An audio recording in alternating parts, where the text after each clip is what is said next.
this meeting to order. We're going to ask Ms. Brookins to lead us in prayer, and then the Bronson ROTC will come in and present the colors and pledge allegiance. Ms. Brookins. Thank you. Dear Heavenly Father, it's a privilege to come before you today to serve on a board that puts you first in their life, with a superintendent, with administration, teachers, and leaders that always put you first in their lives. Please be with us today as we make the decisions that will affect our county, our future, and our schools. Please help us to make the decisions according to your will. We ask all these precious things in your name. Amen. Amen.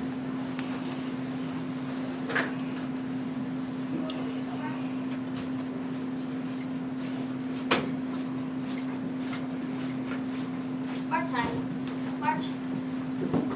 Squad. Halt. Left. Face. Present. Arms. I pledge allegiance To the flag of the United States of America and to the republic for which it stands, one nation, under God, indivisible, with liberty and justice for all. Order. Arms. Left. Face. Forward. March.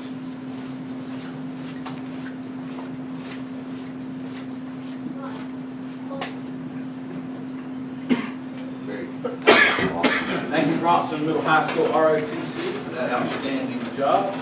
At this time, I would like to entertain a motion to adopt the agenda. So moved. Second. Have a motion and a second. Is there any discussion on the agenda? Seeing none, all those in favor, please say aye. Aye. Any opposed? Nay? There are no oppositions.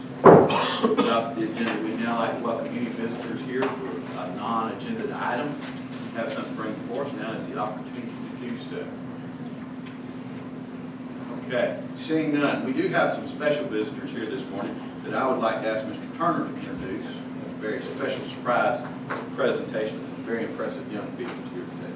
All right, and I'll turn that over to Mr. Dave Hurst, the principal at Yankeetown School, with she can introduce and do whatever with these lovely youngsters and teachers that we have with us.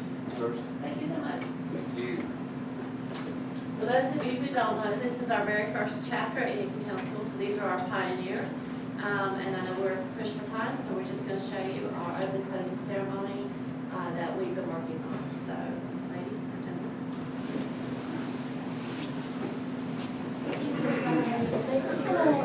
Thank you.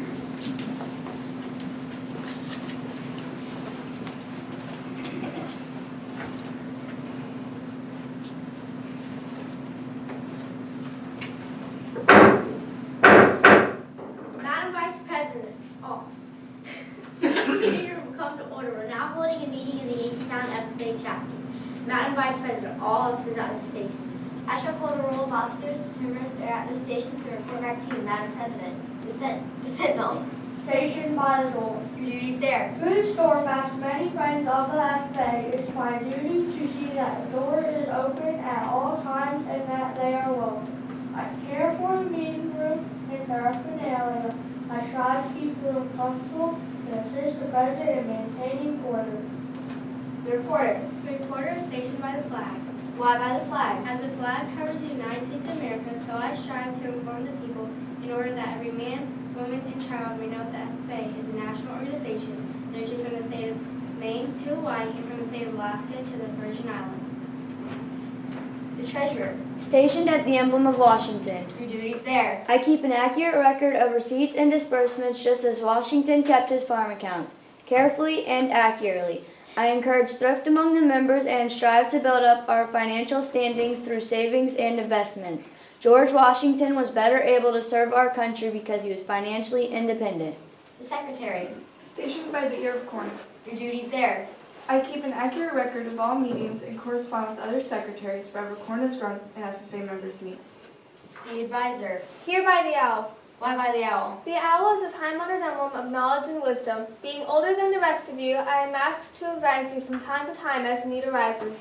I hope that my advice will always be based on true knowledge and ripened with wisdom. Madam Vice President, why do you keep a plow at your station? The plow is a symbol of labor and tillage of the soil. Without labor, neither knowledge nor wisdom can accomplish much. My duties require me to assist in directing the work of our organization. I preside over meetings in the absence of our president, whose place is beneath the rising sun. Why is the President so stationed? The sun is a token of a new era in agriculture. If we follow the leadership of our president, we shall be led out of the darkness of selfishness and into the glorious sunlight of brotherhood and cooperation. Madam President, all officers are at their stations. Thank you, Madam Vice President. The Secretary will call roll of members. There are numerous guests and members present, Madam President. Thank you. FFA members, why are we here? To practice brotherhood, honor agricultural opportunities and responsibilities, and develop those qualities of leadership which an FFA member should possess. May we accomplish our purposes. I now declare this meeting of the Yankee Town FFA chapter duly open for transaction of business or attention to any matter which probably be presented. Thank you.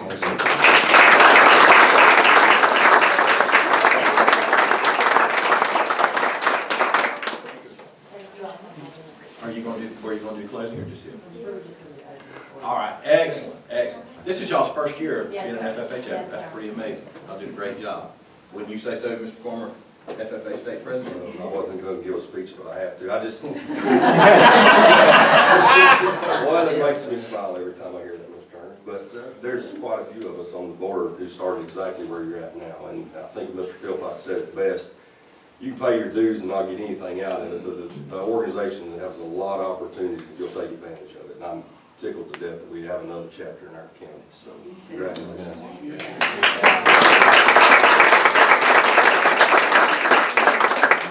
Now, if y'all need to, we'll take a few minutes for y'all to go back to school. But go slowly, you know, make it last as long as you can. It's too early for lunch, right? Thank you. Thank you.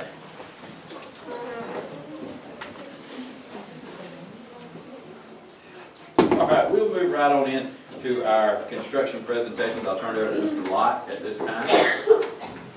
Good morning. I'll tell you that this is an exciting day for me because both at the district level, and I know that Parrish McCall firm and also Osley have put in a lot of work over the past few days, months, in getting us to this point. You should have a couple of items, or at least one item. Basically, that is a score sheet. And I'm going to repeat this towards the end, but we're going to have two presentations. We flipped a coin, and Parrish McCall won that coin toss, and so that's how they were chosen to come first this morning. And then we'll have the presentation by Osley.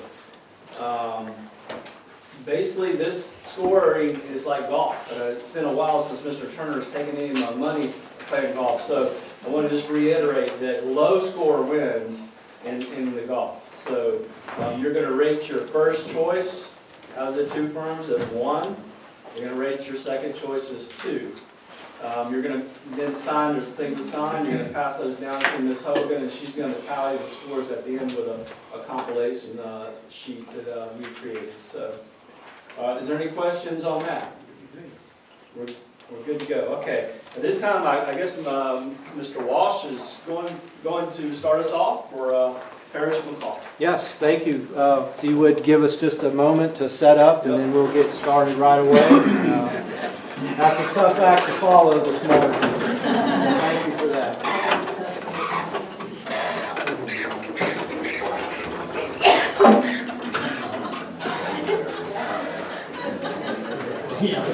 All right, go ahead and start. Yep, assembling at our station. Yep, everybody get to your spot.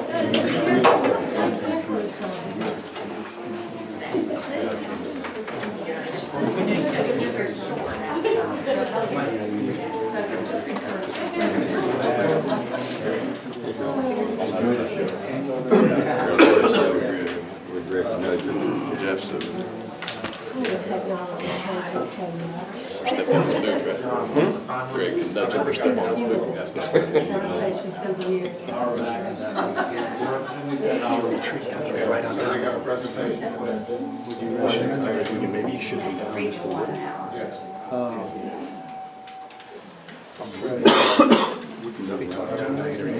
know, but I just, if I were you, I would just stay over here.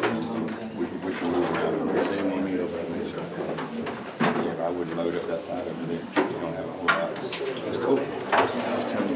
Oh, I know. Case of emergency. Do we need to turn those?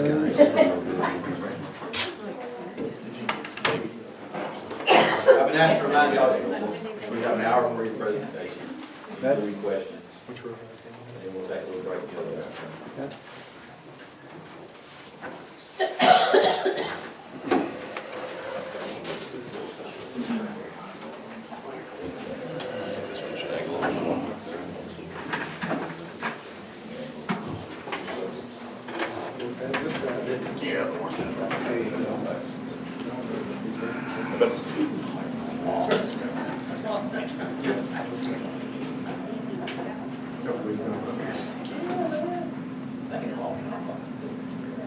Can y'all see those screens okay?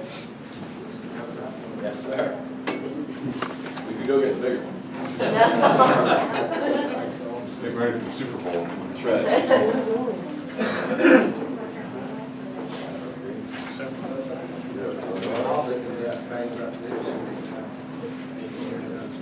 Okay, we're ready when you are.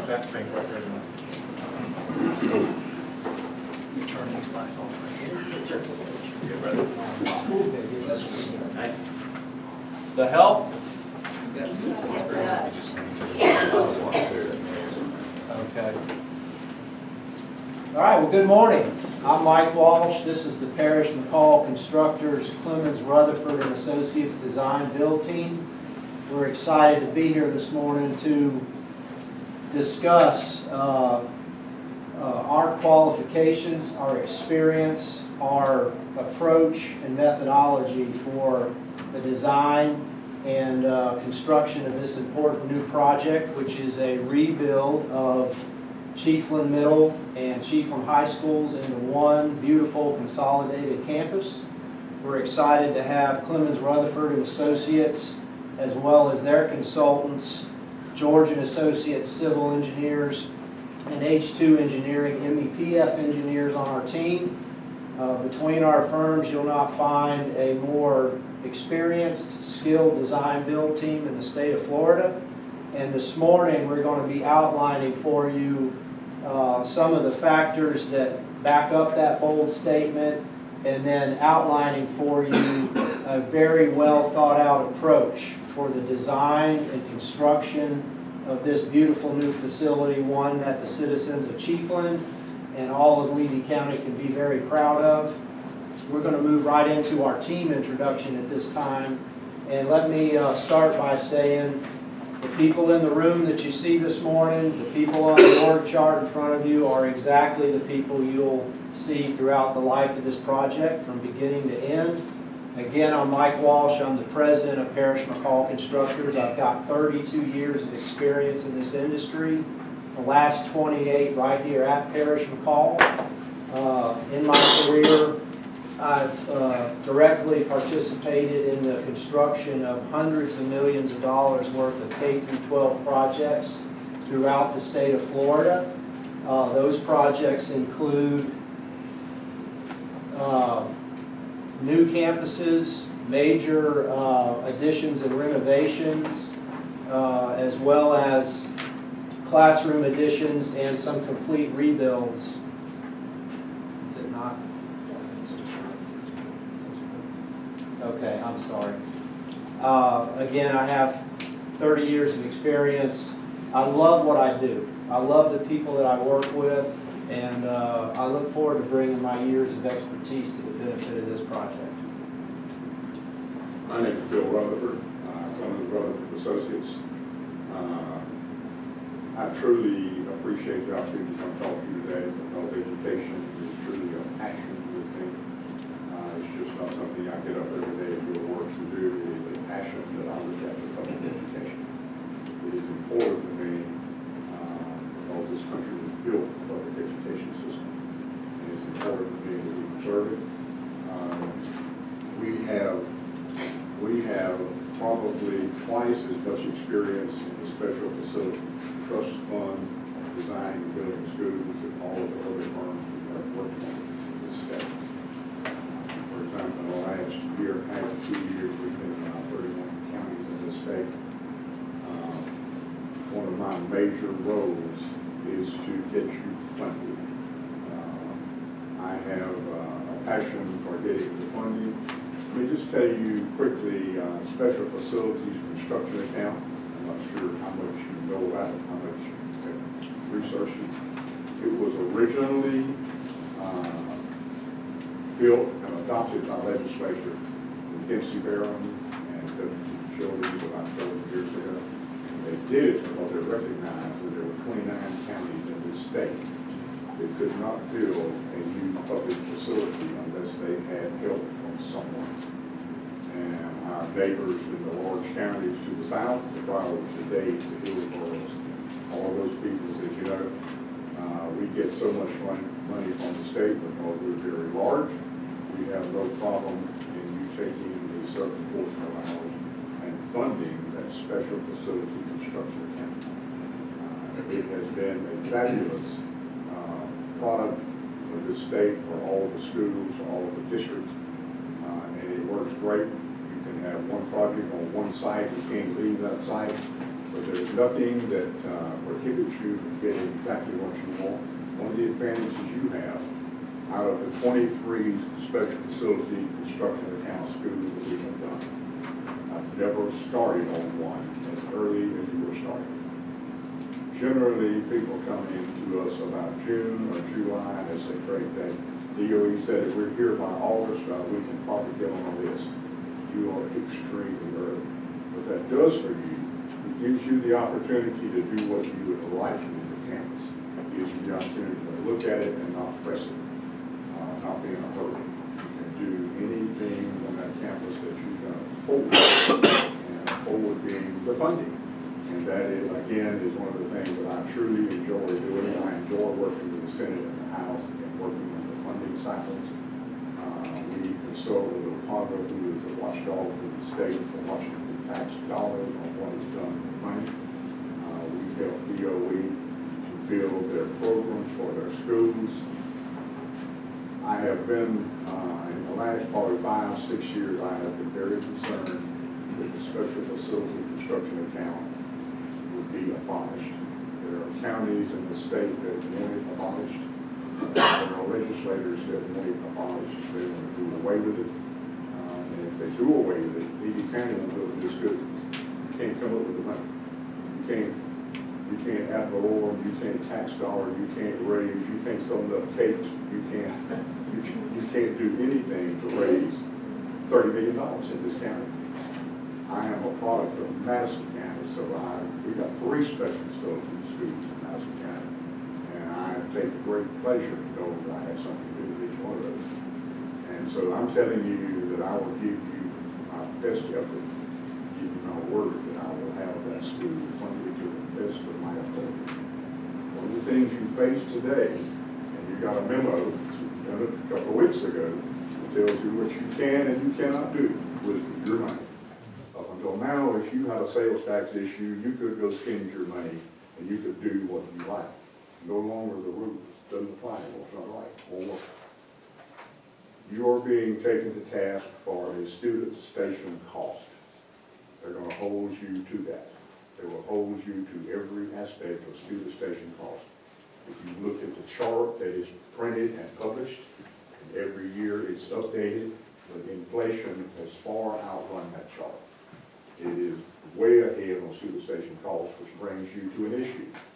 You have a school that's on a major highway. You're going to have some DOE comments, you're going to have DOE issues. You have a site that has no water management touch. You're going to touch it, it's going to cost you money. You have a lot of demolition on that site. You're going to run into something somewhere when you start demolishing it. It's going to cost you money. So the name of the game with any school is to get it funded properly. We understand that better than anyone in this state. And I am glad to say, true fact, that the people from Parish McCall, who built 3 or 4 special facility schools for us, No one has ever done a better job. We've just finished 2 brand-new schools in the last 6 months. We had to go to them to get the project in budget on one of them because the originally selected firm could not get it to budget. They did. They got it in budget. We finished it. It is a beautiful project. Worked out great. And we did that by not cutting the scope. So I'm telling you that from our side of the table, from this side of the table, CRA, we have the staff of people. One of the best things about our firm is that we are in Tallahassee. I spend a lot of time in the Capitol, in the House, in the Senate, for the very reason that I'm talking to you, to make sure that our projects don't get cut. It is a major issue.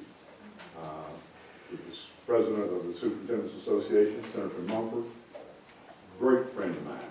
Not that friendship has anything to do with this, but at least I can talk to him. I can get to him and say, you know, here's what we need to do. Here's what helps this county. Here's what they need. I'm telling you, we can do that for you. We will try our very best to get that done. I'm going to kind of drop it off and let it go with that. If you have any questions about it, ask me about it. I mean, anything's fair game today because you're about to embark on a new school. You don't have to be in a hurry. You've got more time than you need. You just got to make sure that we get it funded, and we get funded what you want. Good morning, I'm Bill Pearson. I oversee all of Parish McCall's operations from pre-construction, cost estimating, project management, and field supervision. I've been involved in commercial construction in and around North and Central Florida since 1994. As a matter of fact, I was the project manager on the Chief One Auditorium and Administration Building back in 1996. I've also had the opportunity to work with the Levy County School Board on projects in Williston, Yankeetown, Cedar Key, and Bronson. All those projects, we've delivered a high-quality project on time, under budget. We look forward to working on this project to deliver similar results again.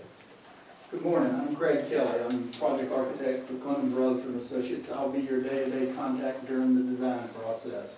I've been with CRA 28 years. I have worked on 23 special facility funded projects. I have done 25 brand new schools, one of those being Bronson. I have done a new school, Belterra in Flagler County for Mr. Tanner. I've worked on over 50 large remodeling addition projects, one of those being Cedar Key down there, the addition down there. So well-versed in education. Hi, good morning. I'm Jeff Lodgett, Senior Project Manager. I've got 25 years experience in commercial construction, much of which is in K-12 projects, major projects. I will be the primary point of communication during the construction phase. A couple things to point out while we're on this slide. That picture of that school entrance is from Belterra, and I worked with this design team on that project, along with Mr. Tanner in Flagler County. Fast forwarding again to something Mr. Rutherford mentioned, Greg and I worked on the project in Hamilton, which was a special funded facility. Last year, we completed on time and under budget. Good morning, my name is Bill Solano. I have 38 years of experience in the commercial construction. I have started and completed over $200 million worth of work in my career. I have worked for Parish McCall for the last 21 years. Safety has always been priority number one for Parish McCall. It is even more important for this project because it's an occupied campus, to make sure that the administrators, the teachers, and the children go home safely. Quality control. I am quality control from the very start to the finish. Mock-ups is one of the things that we use on our projects, like is here is shown. We start out with the concrete, brick, windowsills, windows, in-wall flashing. I get together with my subcontractors, sit them down before they get to the job, go over the plans, specifications, their submittals, and their scopes of work. And then I monitor them every day. These are 3 schools that I had picked out to talk about a little bit today. One of them is Lake Marion Creek Middle School, Tinner Rock High School. Now those were brand new schools from the ground up. Winter Haven High School has a lot of similarities to this project. This is Winter Haven High School here.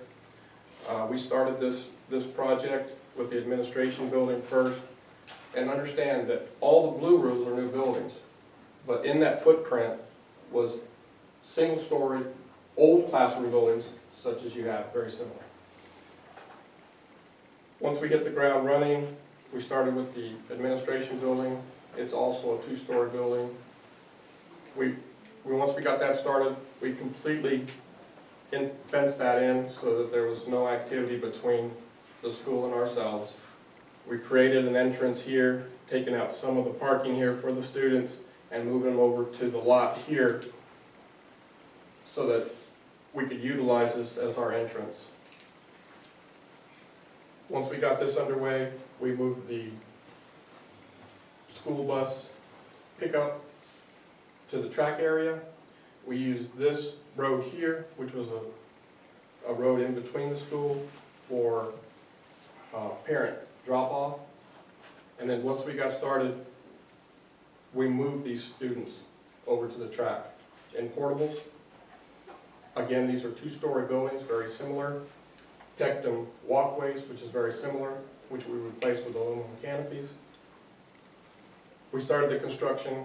Once they moved out of this first classroom building, we constructed it, moved the people that we moved to the track back into the first story, moved the second classroom building into the second story, and from then on, we didn't have to displace anybody.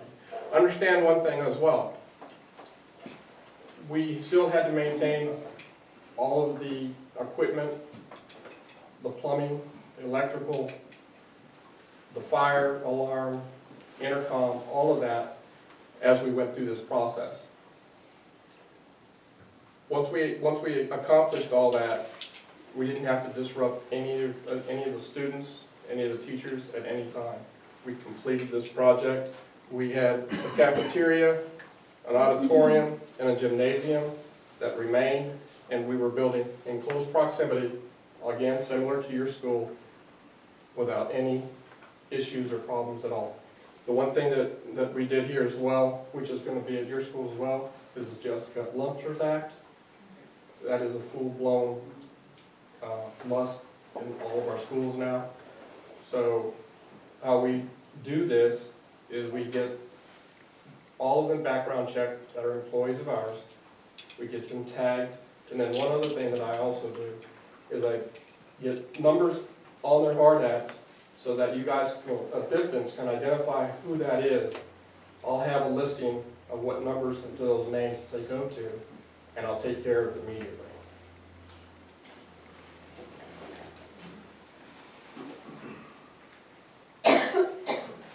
I'm Matt Scarron. I'm with H2 Engineering. I'm the president of H2 Engineering, and we're responsible for the MEP and fire, communications, engineering systems in the building.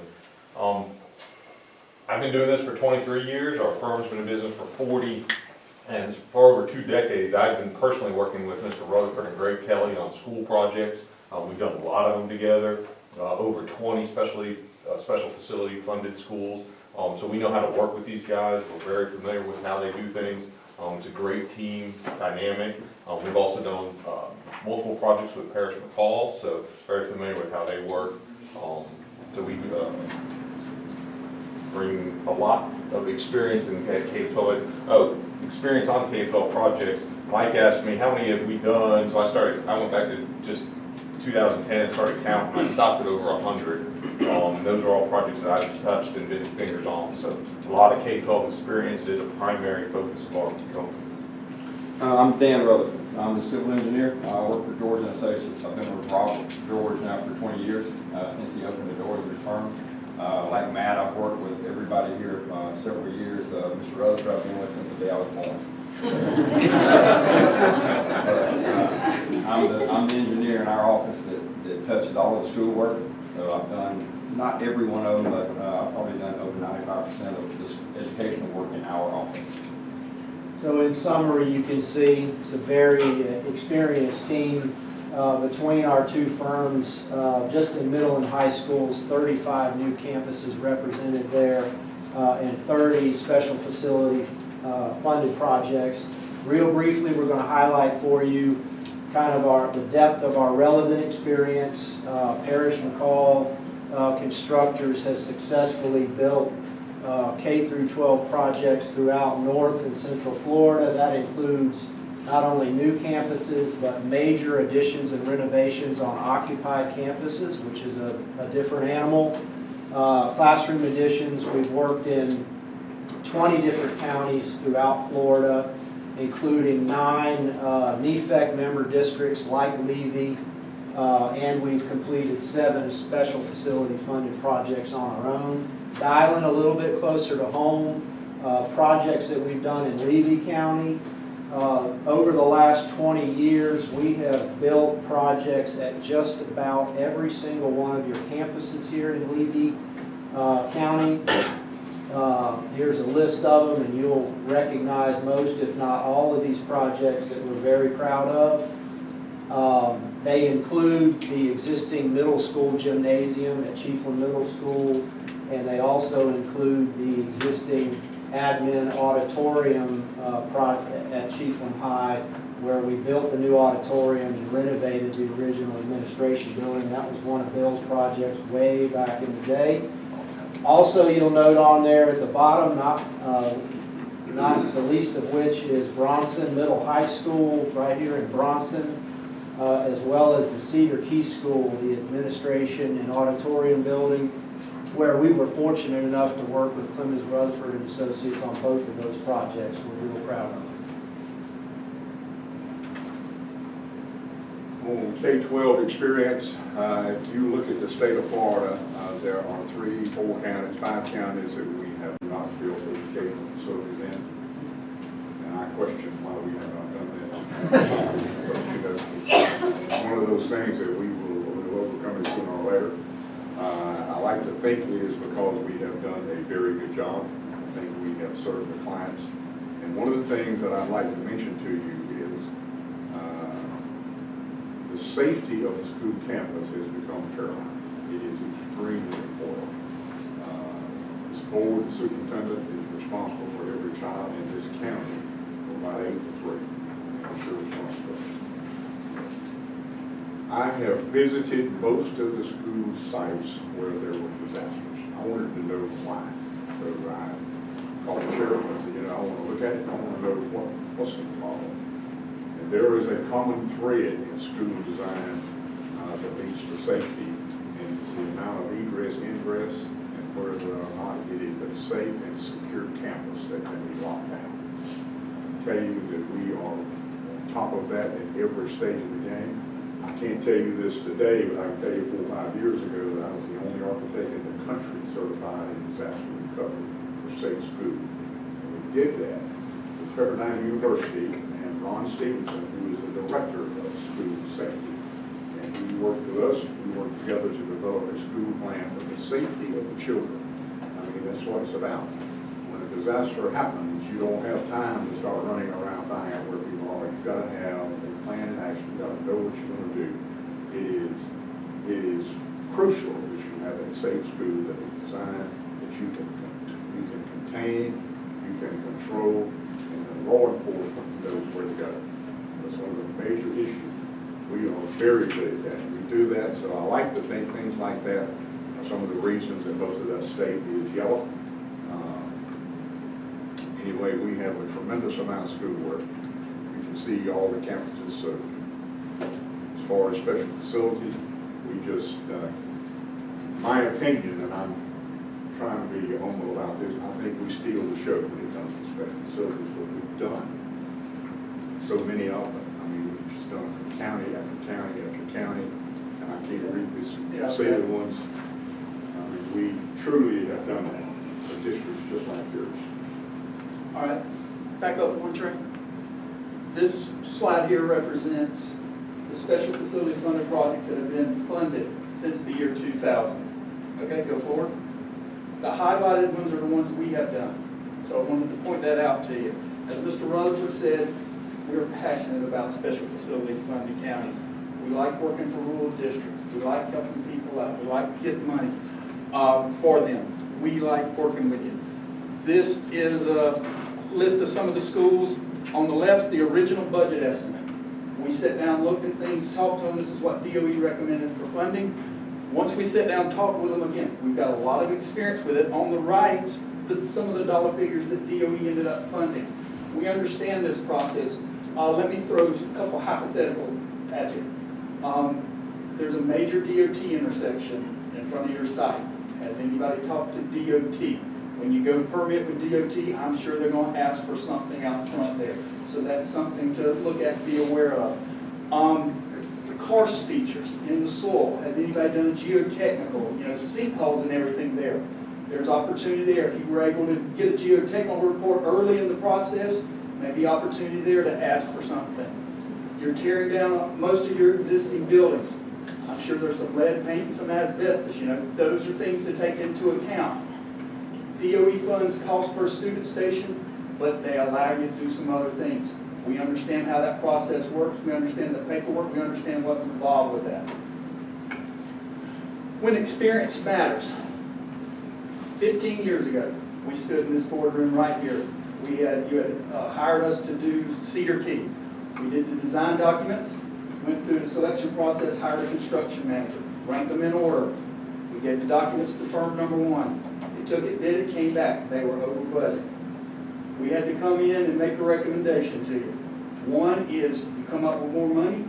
Two is we throw number one out and we go to number two.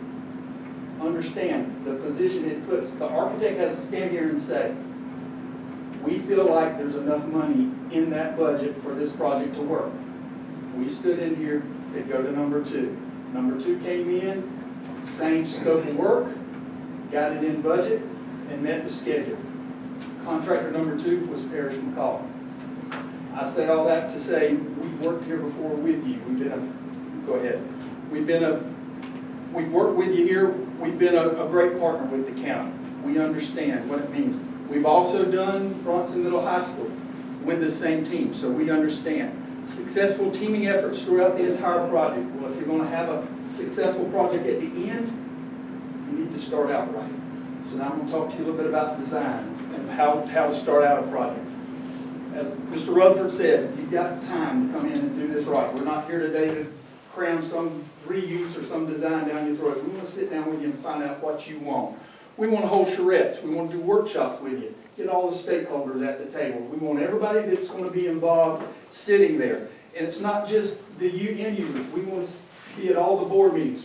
Keep you advised of the progress as we go forward.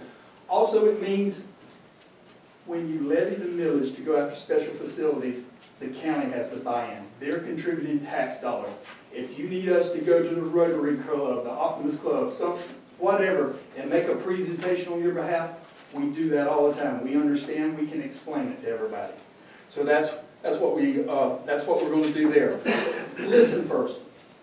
We're good listeners. This is probably the most important thing I'll say today. Our design's second. We want what you want. We've got a lot of projects to pull from. We'll give you advice, but what you want is what's most important. We'll help you navigate the funding process. We understand what it means, what it is, the milestones and everything. We're going to work you through that through design and construction. We want to stay on schedule with you. There are milestones. There are outright deadlines. You have to make June 1st or the project doesn't go forward. We understand that. We're going to talk to you more about it in a little while. The budget. Again, money's what's important here. We want to make sure the scope matches your budget. That's what's most important. All right, some things to expect from CRA. When we do special facilities, it's more than just designing a school, bricks and mortar. We want to come in, talk to you about interior design. We're going to talk to you about color boards. We're going to talk to you about floor patterns. We're going to talk to you about wall graphics. We're going to talk to you about colors. We're going to talk to you about a lot of stuff, but we've done a lot of these schools. We're going to talk to you about products. We're doing some great things with LVT flooring. We're doing some great things with MCT flooring that gets you completely out of the wax and buffing business in your schools. You don't have to do that.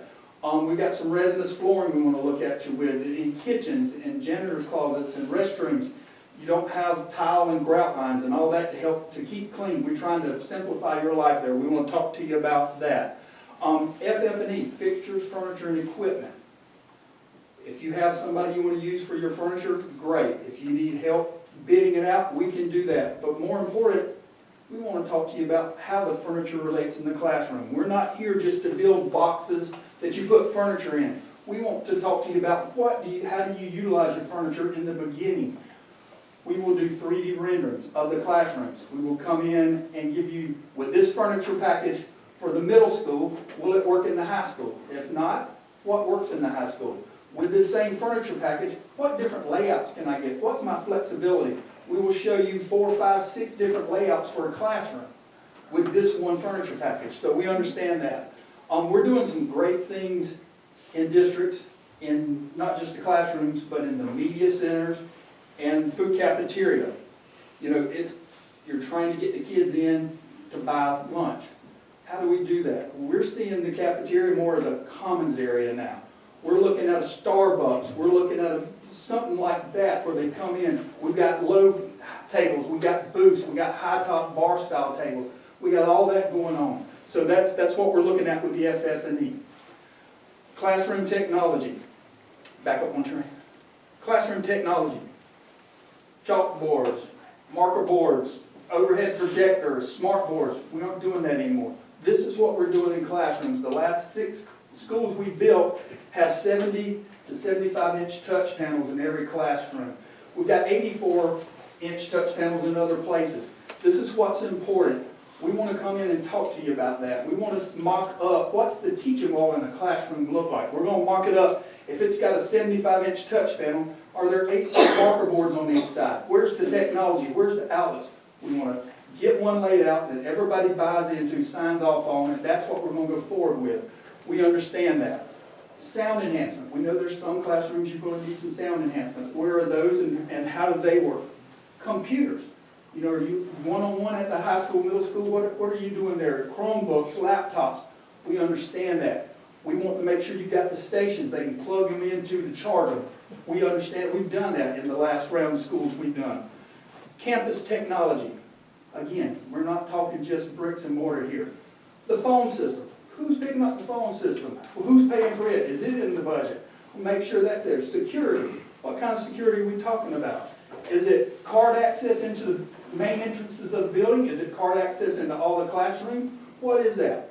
Cameras. Where are the cameras? What do they cover? Where do they go back to? We want to make sure all of that's covered there.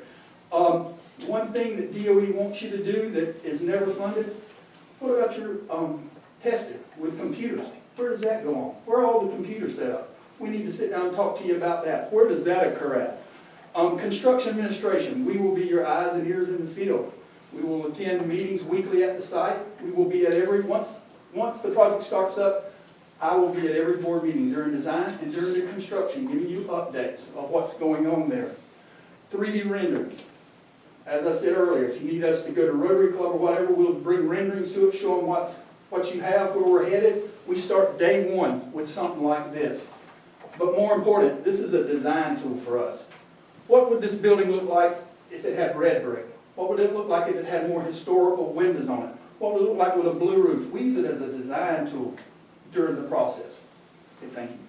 One of the things I like to touch on that FF&E, we recognized 4, 5, 6 years ago that the Germans were far ahead of us in school equipment, school design, interior classrooms. They had made better advances than we had. We sent our interior design department to the factory in Germany. They stayed with them for a week. We would know how they did it, what they did, what kind of furniture they had, and what difference did it make to the learning. Can you measure the learning ability of kids based on how they sit in a chair? I can tell you that it's absolutely amazing what they came back with. During the design phase, we're going to work closely with CRA and the consulting engineers just to make sure that as they complete different levels of documents, we're making sure that the cost is still in line with the funding that's going to be provided. Once we get to the point of construction documents being about complete, we're going to advertise aggressively to make sure that this project gets a whole bunch of subcontractor interest. Subcontractors actively pursue our projects. They know that they're going to get treated fairly. Work will be ready for them to do when we call them on site. They're going to get paid promptly, and everybody's going to do their part of a good project. So we can generate a lot of interest in that, and we're also gonna try to maximize as much local involvement as we can. Whether that's local subcontractors in Levy County, like we've done on past projects, or whether that's a separate workshop where we try to get local employees to feed into the subcontractors that are gonna be doing the work. We're gonna try as hard as we can to keep as many of these dollars local here in Levy County. On the bidding process, we're gonna make sure it's a transparent process, that everybody understands what's going into it. And all these subcontractors that are pre-qualified, they're gonna bid on a well-thought-out, well-detailed scope of work, make sure that they understand the phasing, when they're gonna start, when they're gonna stop, what's gonna be expected of them. And all that culminates in delivering a guaranteed maximum price to the school board that covers the whole project. Everybody knows what's to be expected, and that guaranteed maximum price sticks throughout the course of the project. Hurricane enhancement protection areas. We'll make sure you understand this. We need to assess everything. This right here is a printout off the emergency management website locally. Big thing to point out here, currently you're in a deficit, your county's in a deficit, so be aware of that. That's one thing we want to talk to DOE about. At the high school, there are over 2,200 stations there. That is not a hardened facility, that is set up so after the storm, they come here. So those spaces are going to disappear. So we need to sit down with DOE and talk about what can we do, what do we get. We don't want to spend any more than they give you money for. DOE's got to buy in on it. But if DOE says, okay, we're going to give you $750,000 to convert this to an enhanced hurricane protection area, you need to sit down with local emergency management and start talking to them about their expectations. Can you do the requirements for that amount? Or do you need to sit down and figure out, is that just a cafeteria? What is that? So we need to sit down and talk to them about what's expected with enhanced hurricane protection areas and the dollars that are allocated.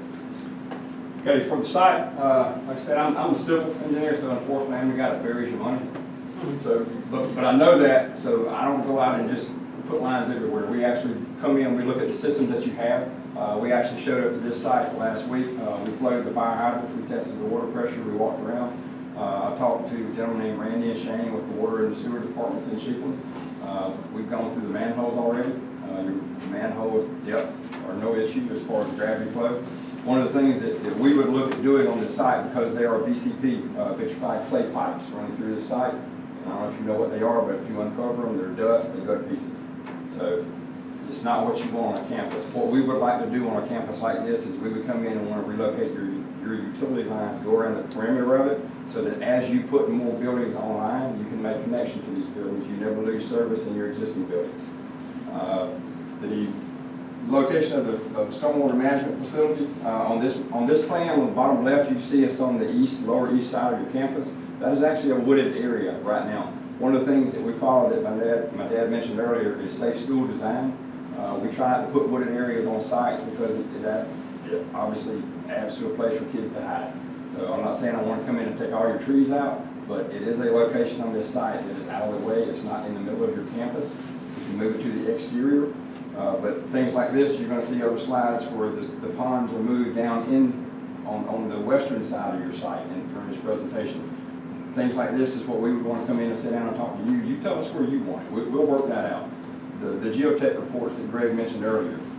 When I walk through this site and look, you see the dark blue areas. Those appear to be ponds. We did check with Water Management District. There are several ponds permitted on this current campus. The light blue areas are areas to us that look like they are ponding now. The silt that's over the sidewalks and things as you walk through this campus. I haven't been there when it rains, but water has to stage up on this campus in some place. So it must be extremely sandy because it goes away. The geotechnical investigation that we would do or have done, we would check on this. These are the things that we start looking for karst features. Things that Greg mentioned are going to cost you money. So we start looking at these things up front. Kind of like Dan, we put your money behind the walls and behind the ceilings in the MEP design. So we want to make sure we also are making the best use of it. So how we do that is we got to find the best fit solution for you guys. And we do that first, like Greg said, by listening. Talking to your facility staff, talking to you guys, talking to your project team, figuring out really what are your goals, what are your restrictions, what are your objectives, what are you looking for, We'll listen to you, we'll evaluate. Our job is to tell you what we think the pros and cons are and help walk you through making that decision process. But the end result is trying to find the best solution for you guys. We've done a lot of schools across, like we talked about before, across the state. We've done this with them, whether, down in Monroe County, we put all split systems into a large high school because they were more than 2 hours away from where they felt like they could get a chill water contractor to come down and service their equipment. In Hardy County, we did a hybrid system. We had a chill water system in half the school, VX systems in the other half, because of the way they wanted to operate and function that school for after-hours use and regular time.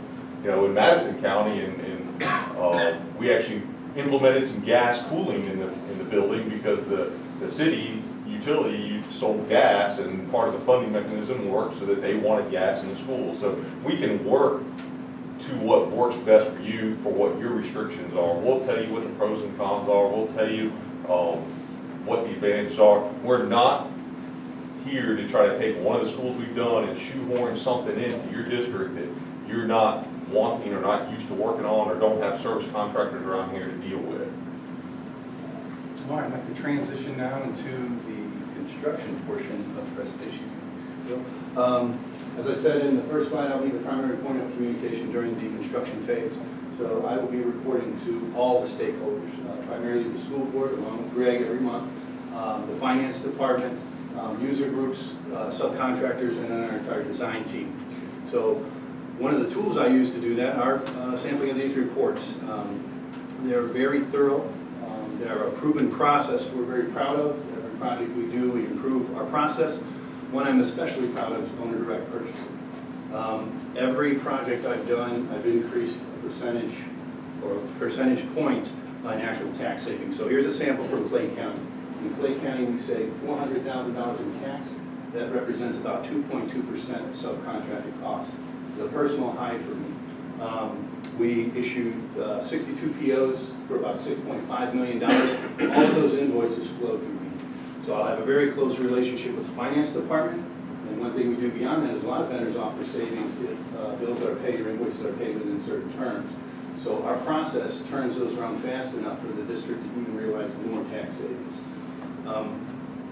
Leading into VA savings, that's value analysis. So once the GMP has been issued, I will not stop trying to find ways to save money. Again, back to Clay County, that's a project I'm working on right now. We have saved over $100,000 in VA. So what we do is we ask the design team or even subcontractors for ideas, and at no point is the district ever going to get less than they bought. So these ideas save money, and you get the same finished product. So what we did in Clay County is we took that savings and purchased Ports Florida.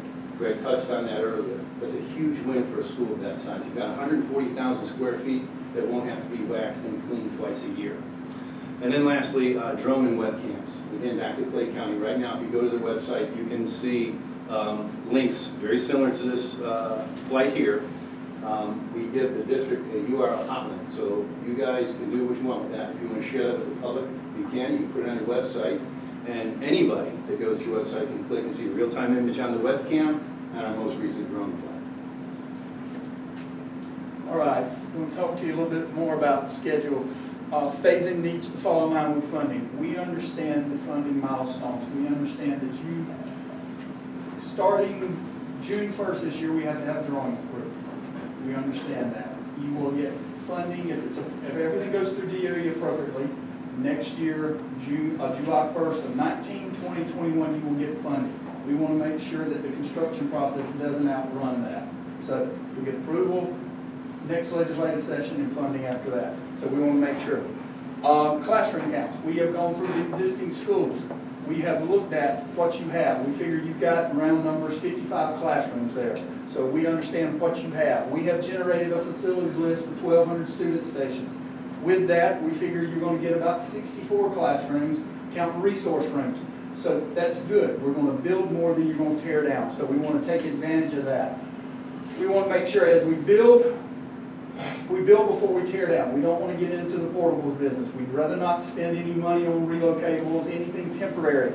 Madison County, we did 14 portables there for over a year, and we spent over $100,000 there. We understand what that cost is.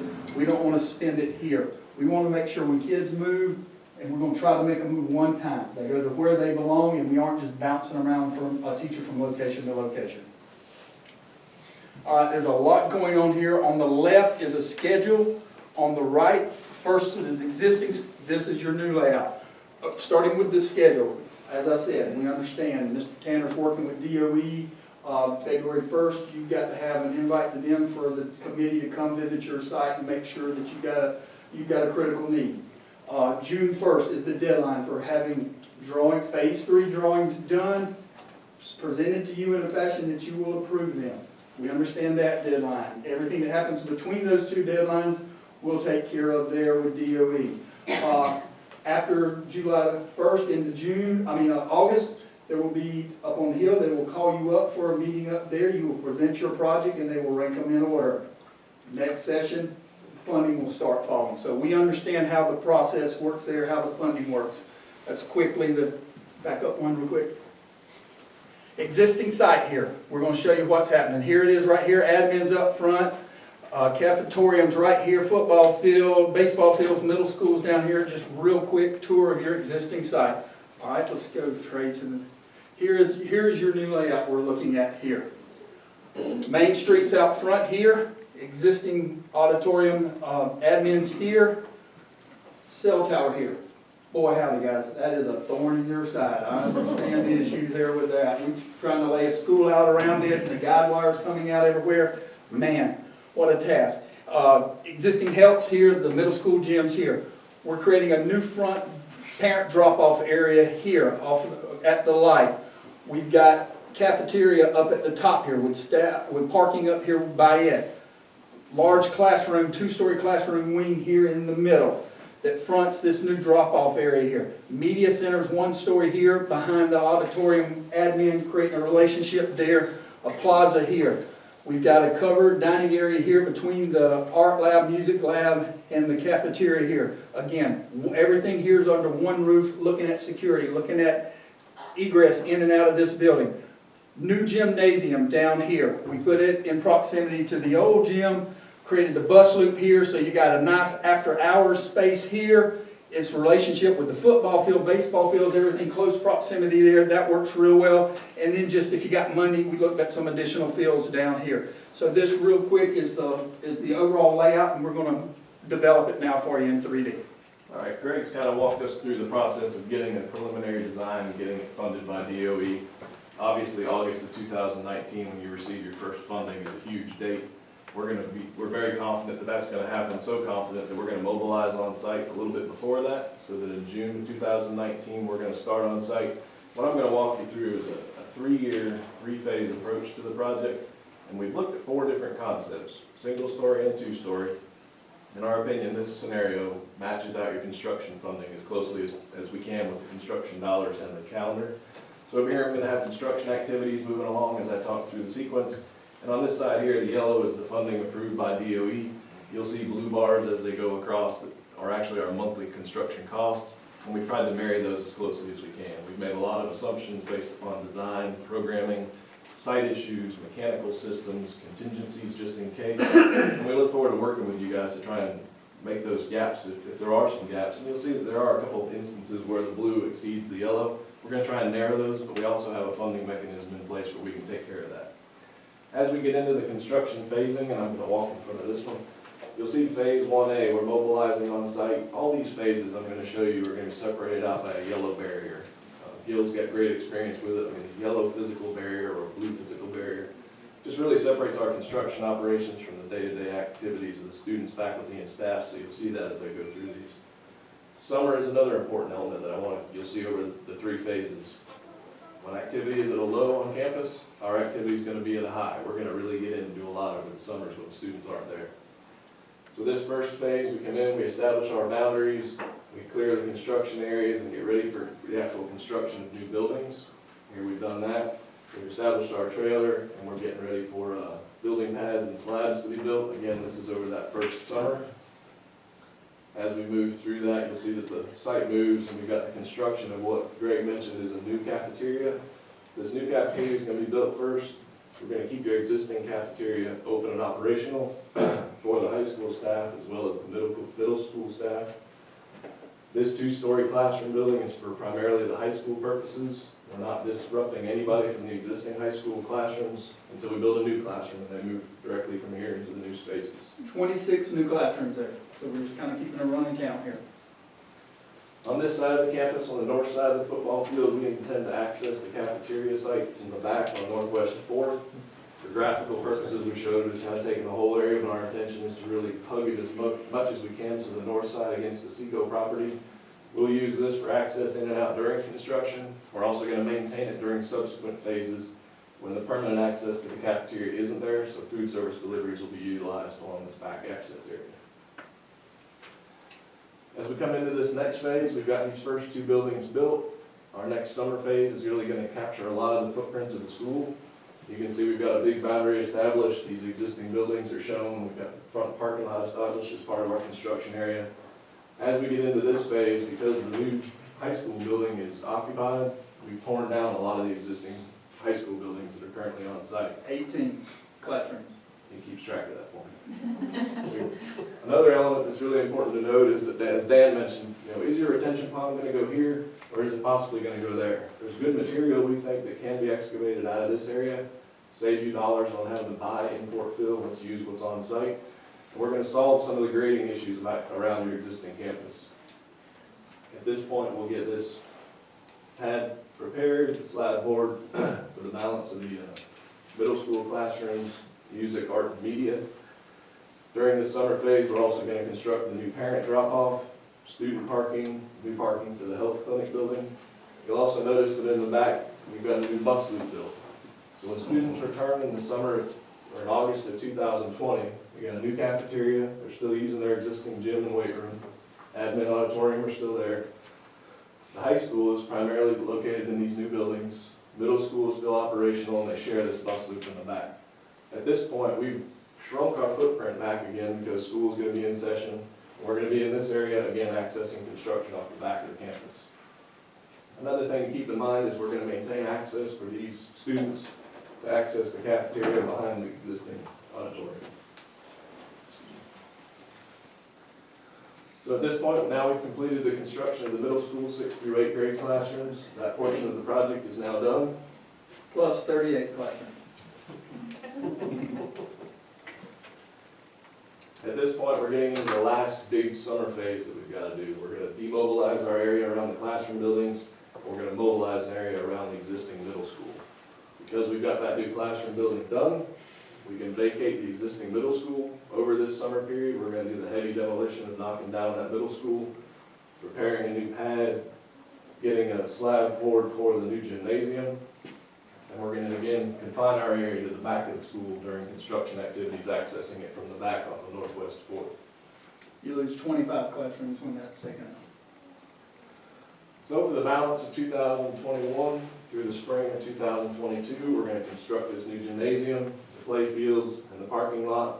It really is a good design where you've got a lot of your athletic venues with softball, baseball, both gyms, and your football area on the back. You've got ample parking. Really provides a good venue, like I said, for those athletic events. At this point, we're getting into our last big summer phase. We're going to demobilize our area around the gym, mobilize an area where we can demolish the existing Addy building, as well as the existing building that's been condemned next to the football field, provide some final grading back there. At the same time we're doing this, well, we've done that. At the same time we're doing this, we're also on the northeast part of the campus. The new gymnasium is online. Now we can tear down your existing gymnasium and weight rooms, construct the staff and visitor parking, as well as also provide the final access to the food service buildings. All this is kind of transpiring that it's through the summer of 2022. At this point, we're going to be doing our final grading, our final landscaping, completing a very, very small punch list so that at the end of July 2022, we are done, we're demobilized, and the entire project is complete. I want to ask you, sorry to interrupt, Sure. what's the ad building going to be now? Well, our intention is that this building right here on the first floor is where a lot of the... Right in this area here. Oh, I'm sorry, yeah, you're right. The VOTEC areas are going to be accessed back here. One of the things we really want to sit down and talk to you all about is, does it make more sense to have VOTEC as part of your classroom proper? and it relates to the fact, do you need 2 gyms? You have an existing middle school gym, do you want to keep it as a gym, or could it possibly be repurposed as some VOTEC space, being that it's already located on the back part of the campus? So we have 2 different scenarios, we make some assumptions based on both of them, really want to talk through those options with you. And you may come back and say, we want it new, but we want it back here. We understand that. Thank you, I'm sorry, I'm That's time to wind down our presentation at this time, and I'd like to just reiterate some key points. This proposed design concept that we've just showed you not only meets all of your programmatic requirements of 1,200 student stations, it keeps the campus in the necessary classroom space, campus food service, and a high school gymnasium at all times. We think that's very important. It is within your published $34 million budget. I did the detailed cost analysis myself. I feel very confident in saying that to you. And not only is it within your published budget, it cash flows very closely to the DOE special facilities funding constraints that apply. It doesn't require any money to be spent on portable units or relocating them. So we think it has lots of advantages for the Levy County School Board in maximizing your value and your program dollars. This is a team that obviously has all the requisite experience and expertise to deliver this project successfully. A nicer group of people to work with you will not find, and I can say that because I work with these folks all day, every day. Our process and our people will make this not only a great finished product, but an enjoyable process. And so we can be counted upon for 100% no excuses accountability at all times and complete follow-through. We guarantee the district staff, the school board members, citizens, students, a successful project that we can all be proud of at the end. We appreciate your time and attention. We look forward to answering your questions. And Greg is going to take us on one last fly through the proposed new campus. All right, we're coming down to the campus. Again, out front's the existing admin auditorium area here. We're going to swing around, come in through the front, new drop-off area here. This one-story building is the media center. Band classrooms are here. This is the middle school area right now. Entrance into the building here. High school 2-story wing here. Again, middle high school, we can talk to you about where those are located. This would be if we flew out and was basically at the top of this cell tower looking down on the campus here. You can see it.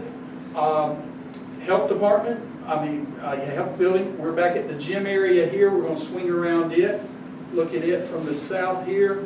The existing gym's back here. We're going to have some conversations with you about that. If you want to keep it, great. If you want to do something else with it, fine. Coming around back, the front lobby of the gym area here, bus drop here. Again, got all this parking back here between the 2 gym areas. Coming up into the high school vocational wing here, this part here that reaches out. Again, a secure 2-story building here. This is the band room in the lower level with the portico that extends out toward the football field. Covered dining here. This is access to the kitchen area here, cafetorium here. You can see the access drive here. Parking around front, got a nice relationship with the parking area for after hours access there. And that kind of takes us around and shows you everything at the new Chiefland Middle High School. So thank you, and we look forward to answering your questions. Before y'all get into questions, I'd like to ask Mr. Stockton if he has any questions or any input. I'm not at this point. I mean, we early on. I pretty much everything I've seen, I understand. Okay. Y'all have any questions? Yes, sir. One question with 2 parts to it. I think it's something different here, but what was the name of the company the bids were awarded on the other project? We formerly operated as MM Parish Construction. Okay, all right. Second part of that question, holdovers or these gentlemen here Were they with the company at that time? Yes. Everyone? Yes. Yes. Yes. And instrumental in the design of those. Yeah. 28 years at Parish, 22, Gil's been with us 21. Jeff was not here for some of those projects. But I've been here 5 years. Okay. And we have many other people in our company that have been there longer than I have. Okay, thank you. Mrs. Brookins, you seem to have a question. I do. Let's see, I'm going to ask some general questions, but as advertised, this project is entirely at risk for the design build team. In order to obtain possible state funding, we would need phase 3 documents, a GMP, and a well-conceived implementation plan to aid the district. Are you willing to provide this work at risk before funding is available? And I think you might have answered some of this in your presentation, but I wanted just a direct answer. And we are willing to provide all the necessary services required to go through that DOE process. And we are willing to wait on payment until the DOE funding is approved and in place to pay our invoices. If you're asking us what happens if the project, are you asking what happens if the project doesn't get funded? Yes, it does not go through, yes. I'm Well, asking that. firstly, we think we have the expertise on this team to make sure that unlikely event doesn't happen. If it did, we would need some reimbursement of some of our costs, because to have these caliber of professionals doing that much work, it costs money, and we cannot afford to do all that for no reimbursement whatsoever. And I tried to be clear about that when I answered the questions about the proposed contract. Right, so you're willing to help us in every aspect in Tallahassee and whatever's necessary. And defer payment for any of those services until funding is in place. But we're like a lot of other small businesses, we can't afford to work for free. Certainly. Can you explain the advantages and disadvantages of a single-story versus a two-story option? And then I noticed you recommended that, but I didn't see in your other things, have you ever built a two-story school? Yeah.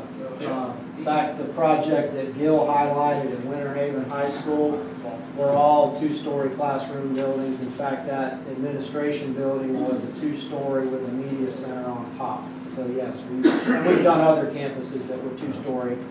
We actually went 3 stories in Marathon Keys. We've done 3-story, we've done a lot of 2-story. Your first part of your question of 1-story versus 2-story, we looked at 2 1-story schemes and 2 2-story schemes, and the reason we hate to put a school into the elevator business, to be honest. That's $100 grand in yearly maintenance and upkeep that you have to deal with. As we started looking at a 1-story, we were displacing kids and we were getting into more portables than the cost. We just were getting into too many portables there. We were spending money outside the classrooms on those things. Right, I agree, and it gets all spread out too. Right. And that cell tower factored into that Cell also. tower was huge in trying to lay a design out on your campus. Here's a couple of examples of the. Yeah, we've got the layouts here where we did 1-story and 2-story. And if we were fortunate enough to be your design builder at square one, we would want to sit down We with all. bring all this to the stakeholders. table and say, here's where we were with the 1-stories, and here's our pros and cons, what do you think? And we've got a 2-story that actually is more aggressive than what we showed you, but it outruns your funding. We can talk to you about that. Okay, good, I like that, thank you. That's all the questions I have at this time. Okay. I'll probably have a lot simpler question. Has gone through recently past, just finishing the last 2/3 of the school in Williston.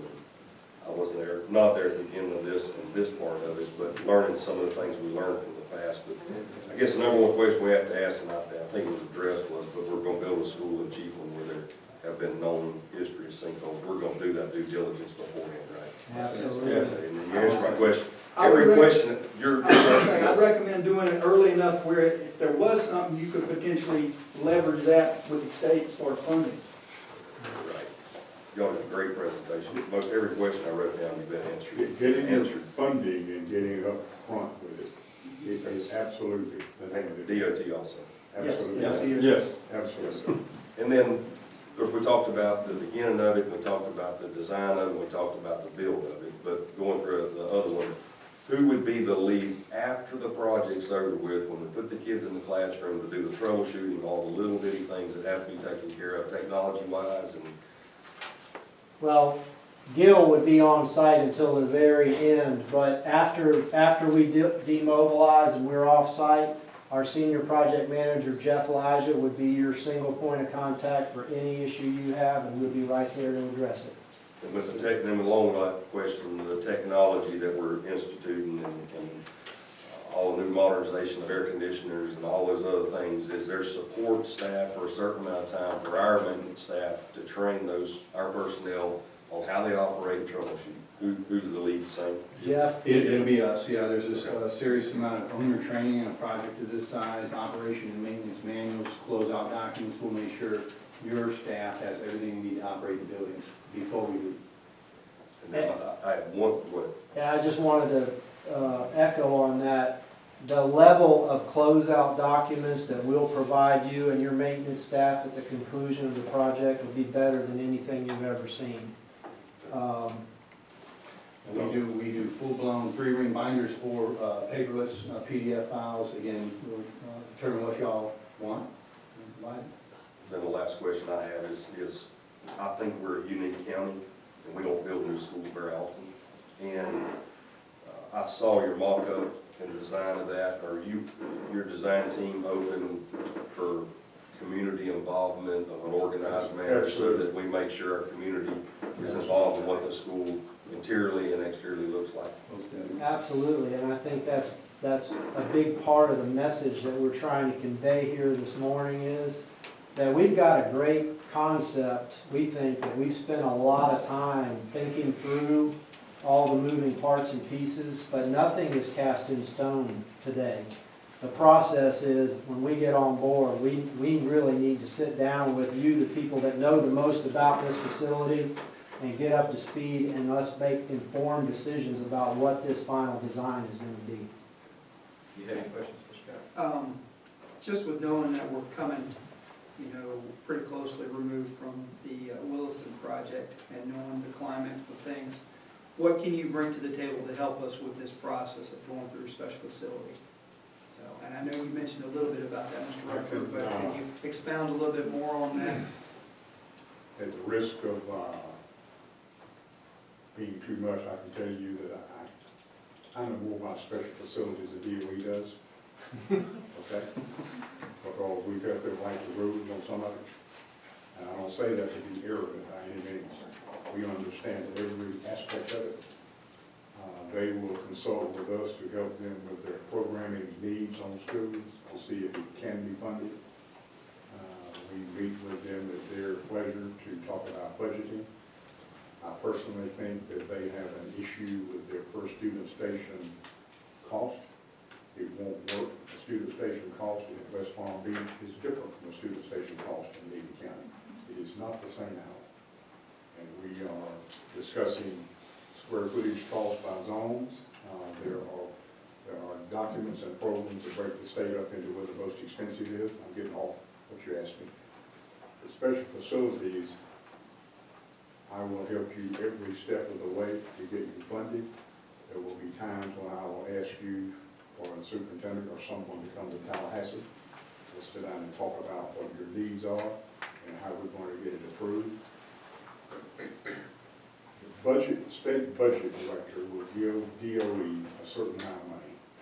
And they will take that pot of money and they will divide it up between the university, the community colleges, the K-12s, and all of that money will be earmarked in their budget, the DOE's budget. And they can't get outside of their budget constraints. The legislature's given them the money that they are entitled to.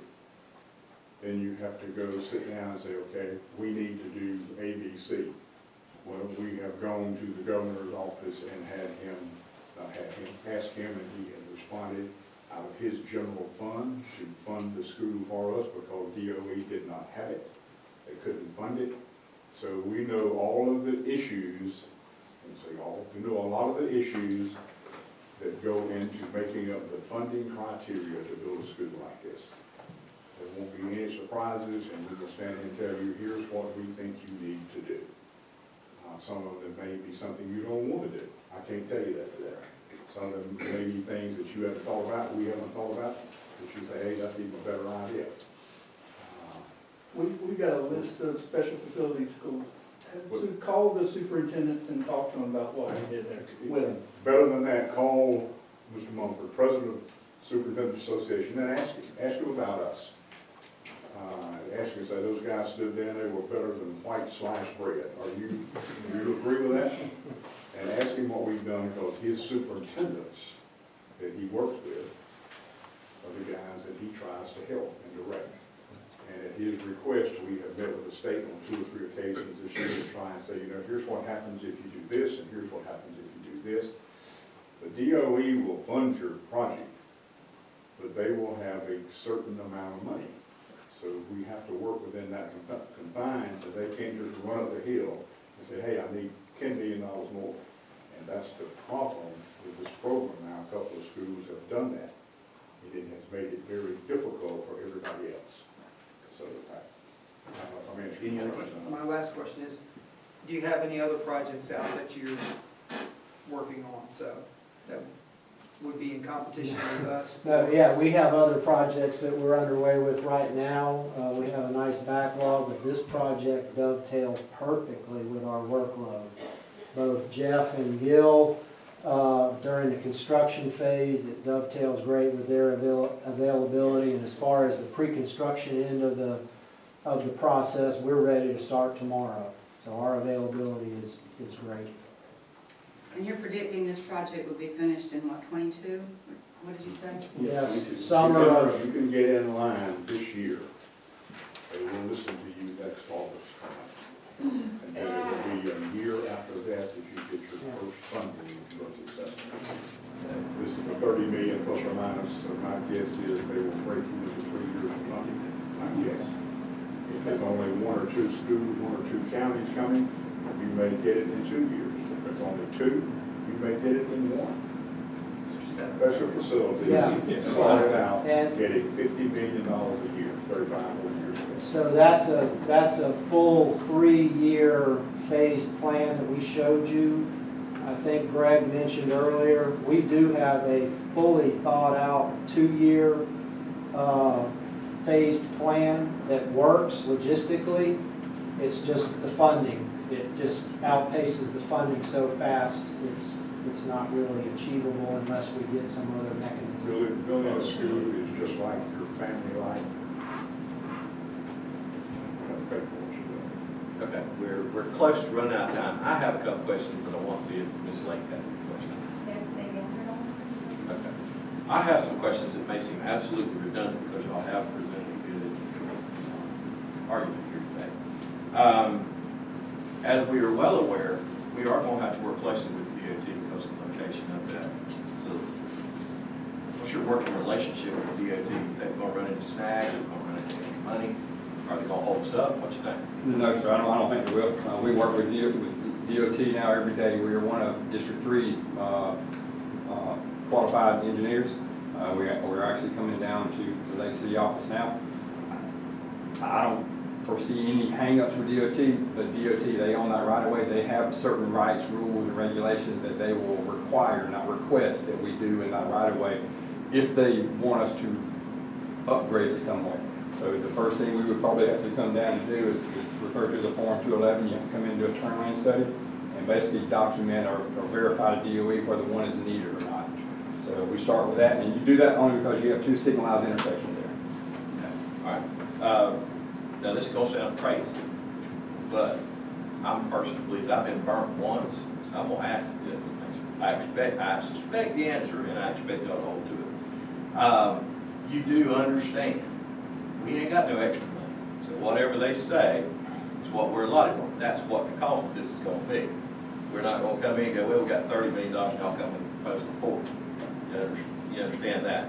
Absolutely, we understand that. And I tell you what, the cost analysis and the cash flow analysis that we've done on the front end of this process in conjunction with CRA laying out this campus, I feel very good about our starting point, where we've got a concept that's drawn, and I feel good about our cost analysis of it and it being within budget, because I tell you, I've been in this room before presenting on a high school project where I was very uncomfortable. In fact, Mr. Etheridge's father put me right on the spot and asked me that very same question: is this project within budget? And back on the Bronson project, it was much dicier than how I feel about this one today. I think we've got a great starting point, and I think our process, working the design to get exactly what you want, in conjunction with us doing the updates on the budget estimating, we will keep your project in budget as the design goes along, and that's the name of the game. If you look at the funding sheet that DOE prepares, it goes year by year, month by month, and tells you the cost. Keep in mind that if we have our way, we are a year and a half away from locking that number. Okay. Now, my last one, I'm going to get burnt, going to ask you again. Let's go through all this process. We're supposed to dig, break ground, but a big expansion hits Butler Plaza area. You gonna stick with me, you gonna go up there? Oh, we're sticking here. I tell you what, we don't do work at Butler Plaza. I drive through it a couple times a day. We don't do commercial work at Butler Plaza. K through 12 construction is our bread and butter and has been for my entire career.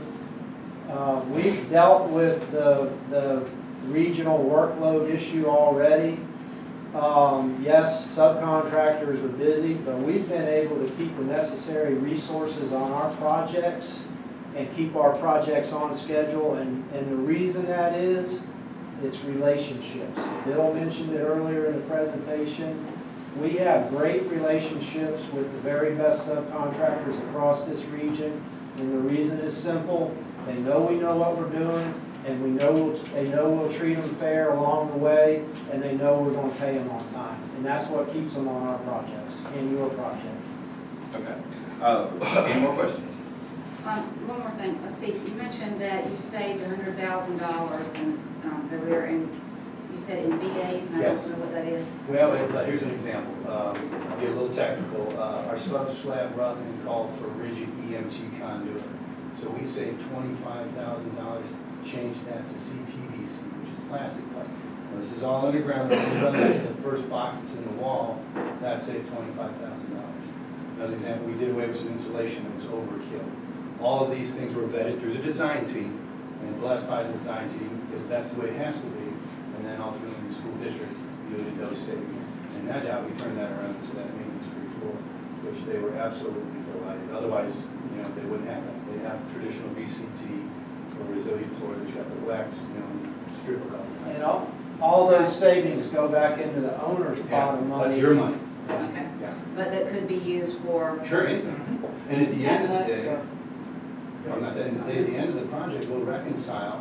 And I will tell you again, I'm very proud of my direct purchase and my accounting. It'll be a very smooth, swift reconciliation, and that would just be another deductive part of the change order.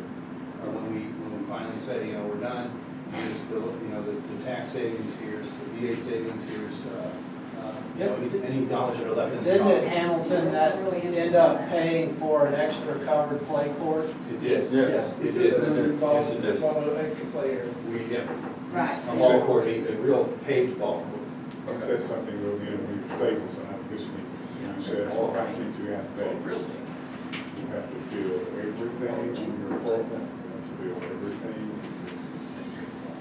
layout of the school, before you even touch it. Right. You do PE, but not athletic. Right, I yeah. just want to make sure we can't spell football. But I mean, I'm just using an example for Sure, other sure. things that's not. So, thank you. All right. I'll be quiet. Anything else? I got one question. Yes, sir. How long can we expect your support on the back end? We haven't, run into some problems after the school closed, we move in. I guess what I'm asking is, how long can we pick up the phone, call you, and, y'all be there with us. Forever. Tell us And I say that with a straight face. We don't walk away from our clients ever. We're always there if they've got an issue. We're there to respond to Yeah, it. and I'm not asking about coming in and fixing it, Right. but advising us, you know. We are available too. I mean, the district we worked for many, many years ago still called us asking for advice. I don't want to belabor the answer, but I will put our track record for standing behind our projects and being there for our clients long after the project's complete up against anybody's. And I'm not speaking warranty. Warranties are I understand. cut, set in stone. Right, I understand. Anything else? Before y'all shut the jumbotrons down, could you show me again where the gym is? The existing or the new one? The new. Go ahead, Greg. I was going to get back to a better plan.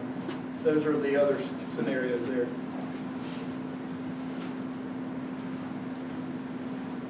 Are you going to fly around it one more time? No, it's just going to pull up the side by side, which shows the existing as well as the proposed. Basically, Cameron, where the portables are now, from what I. Number 57 should be at the end of 3B. Go to the next one. This one here, you want to Yeah. exist? Yep. All right, so which one is it? Oh, We lost. there we go. There we go. The new gym is here. All right, I asked that, here's the only reason I asked that question. And I may be the only crazy person here that notices this and thinks this way. That is a long way to that football field. And I am used to a place where we're a long way from the football field. And you don't have quick access to things like locker rooms and showers and various things. So I don't want to build $30, $40 million school and then us have to have a portable out here by this football field for that football team to change and the visitors to be and all that. Now, I did like the aspect of that because if somebody comes along from a visiting team, you can charge them $5 parking, Mr. Scribbins over here. But that is just my little concern in the design. I want you to know that's my concern because of the experience I've had over here. Some of the other schemes, we actually turned it 90 degrees and pulled it up closer to the football field. So, Something to think about. That's all. Well, there's an open grassed area there between the bus loop and the football field. There's an open grassed area. We'll put it there. Right. And I'm not a design guy. I'm just thinking what, based on personal experience. Your concerns will be listened to. plenty of opportunity. All right, anything else? All right, we're going to take a few minute break to let these gentlemen clear out. I would ask that we do not engage in conversation and question because we are all professional, ethical, good people and don't want to do it. All right, we will get back in session. We are now about to hear a presentation on the construction, also Chief from high school. Turn it over to you, my good friend. Well, I appreciate it. Thank you very much. My name is Ken Ausley with Ausley Construction, and I'm going to introduce our team here in a moment. Many of them I think are familiar to you, but just as we get going, a little background on us as a firm. We were established in 1958, so we are celebrating our 60th year of doing commercial construction in this region of the state of Florida. And I have a long history, particularly with our discussion today, K through 12. About 20 years ago, as a firm, we began to focus almost exclusively on K through 12 projects, major projects in this region, and it really has become a specialty. So the team that I'm going to present to you today has more experience doing this type of construction in this region than any team in the state of Florida. And then third, project understanding. And we're going to get into a lot of detail about this, but suffice to say that this team has a lot of experience on K through 12 projects that are very similar to what's being proposed at Chiefland. But they also have a lot of experience doing major projects in Levy County.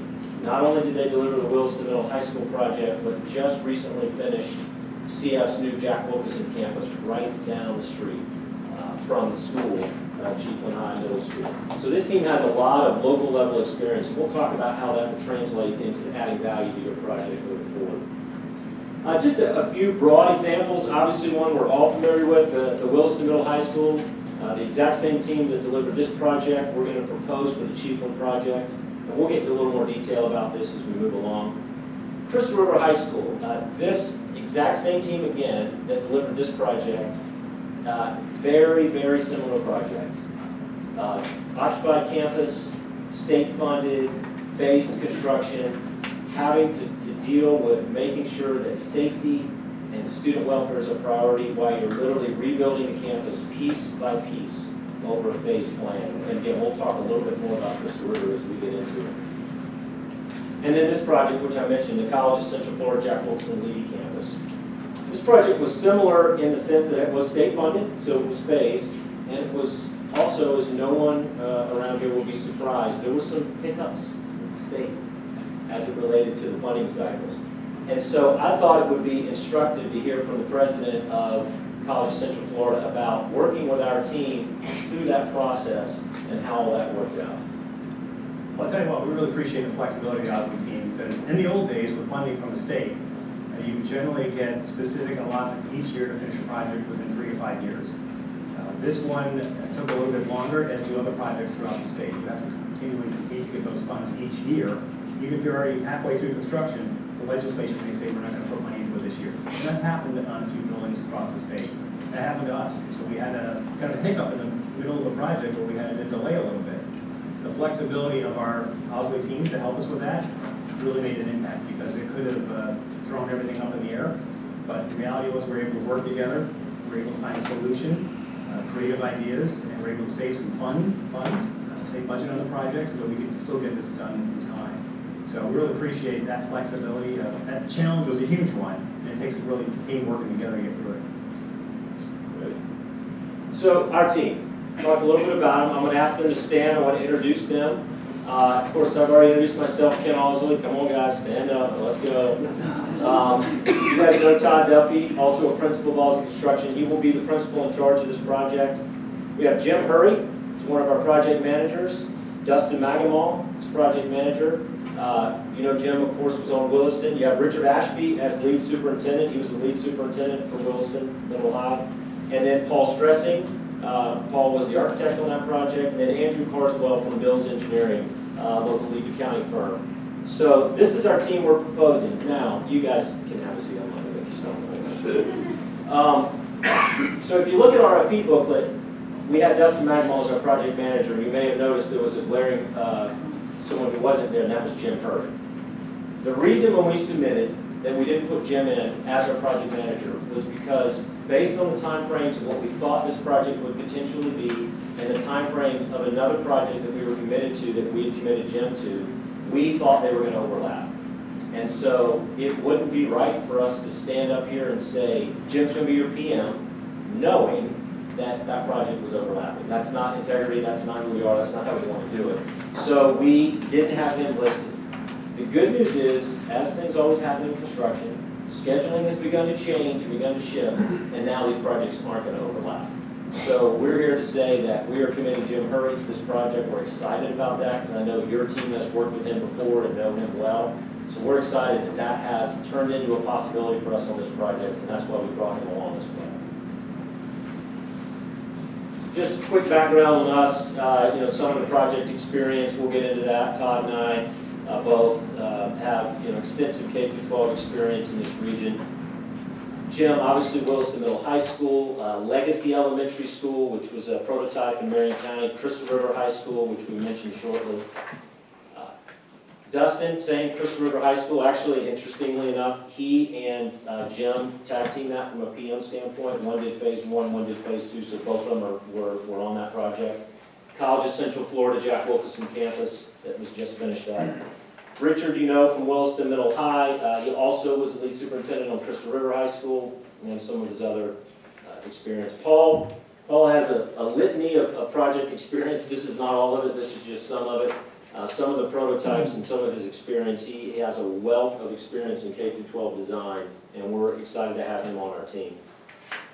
Just some of the depth, I think it was mentioned earlier about do we have an experience with this? So here's some of our experience. Liberty Middle School, a 2-story, 163,000 square foot campus. Forest High School, a 2-story, 300,000 square foot brand new campus on an 80-acre parcel.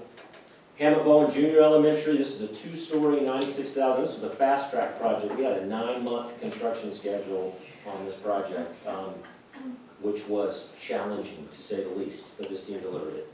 South Ocala Elementary School, 95,000 square feet.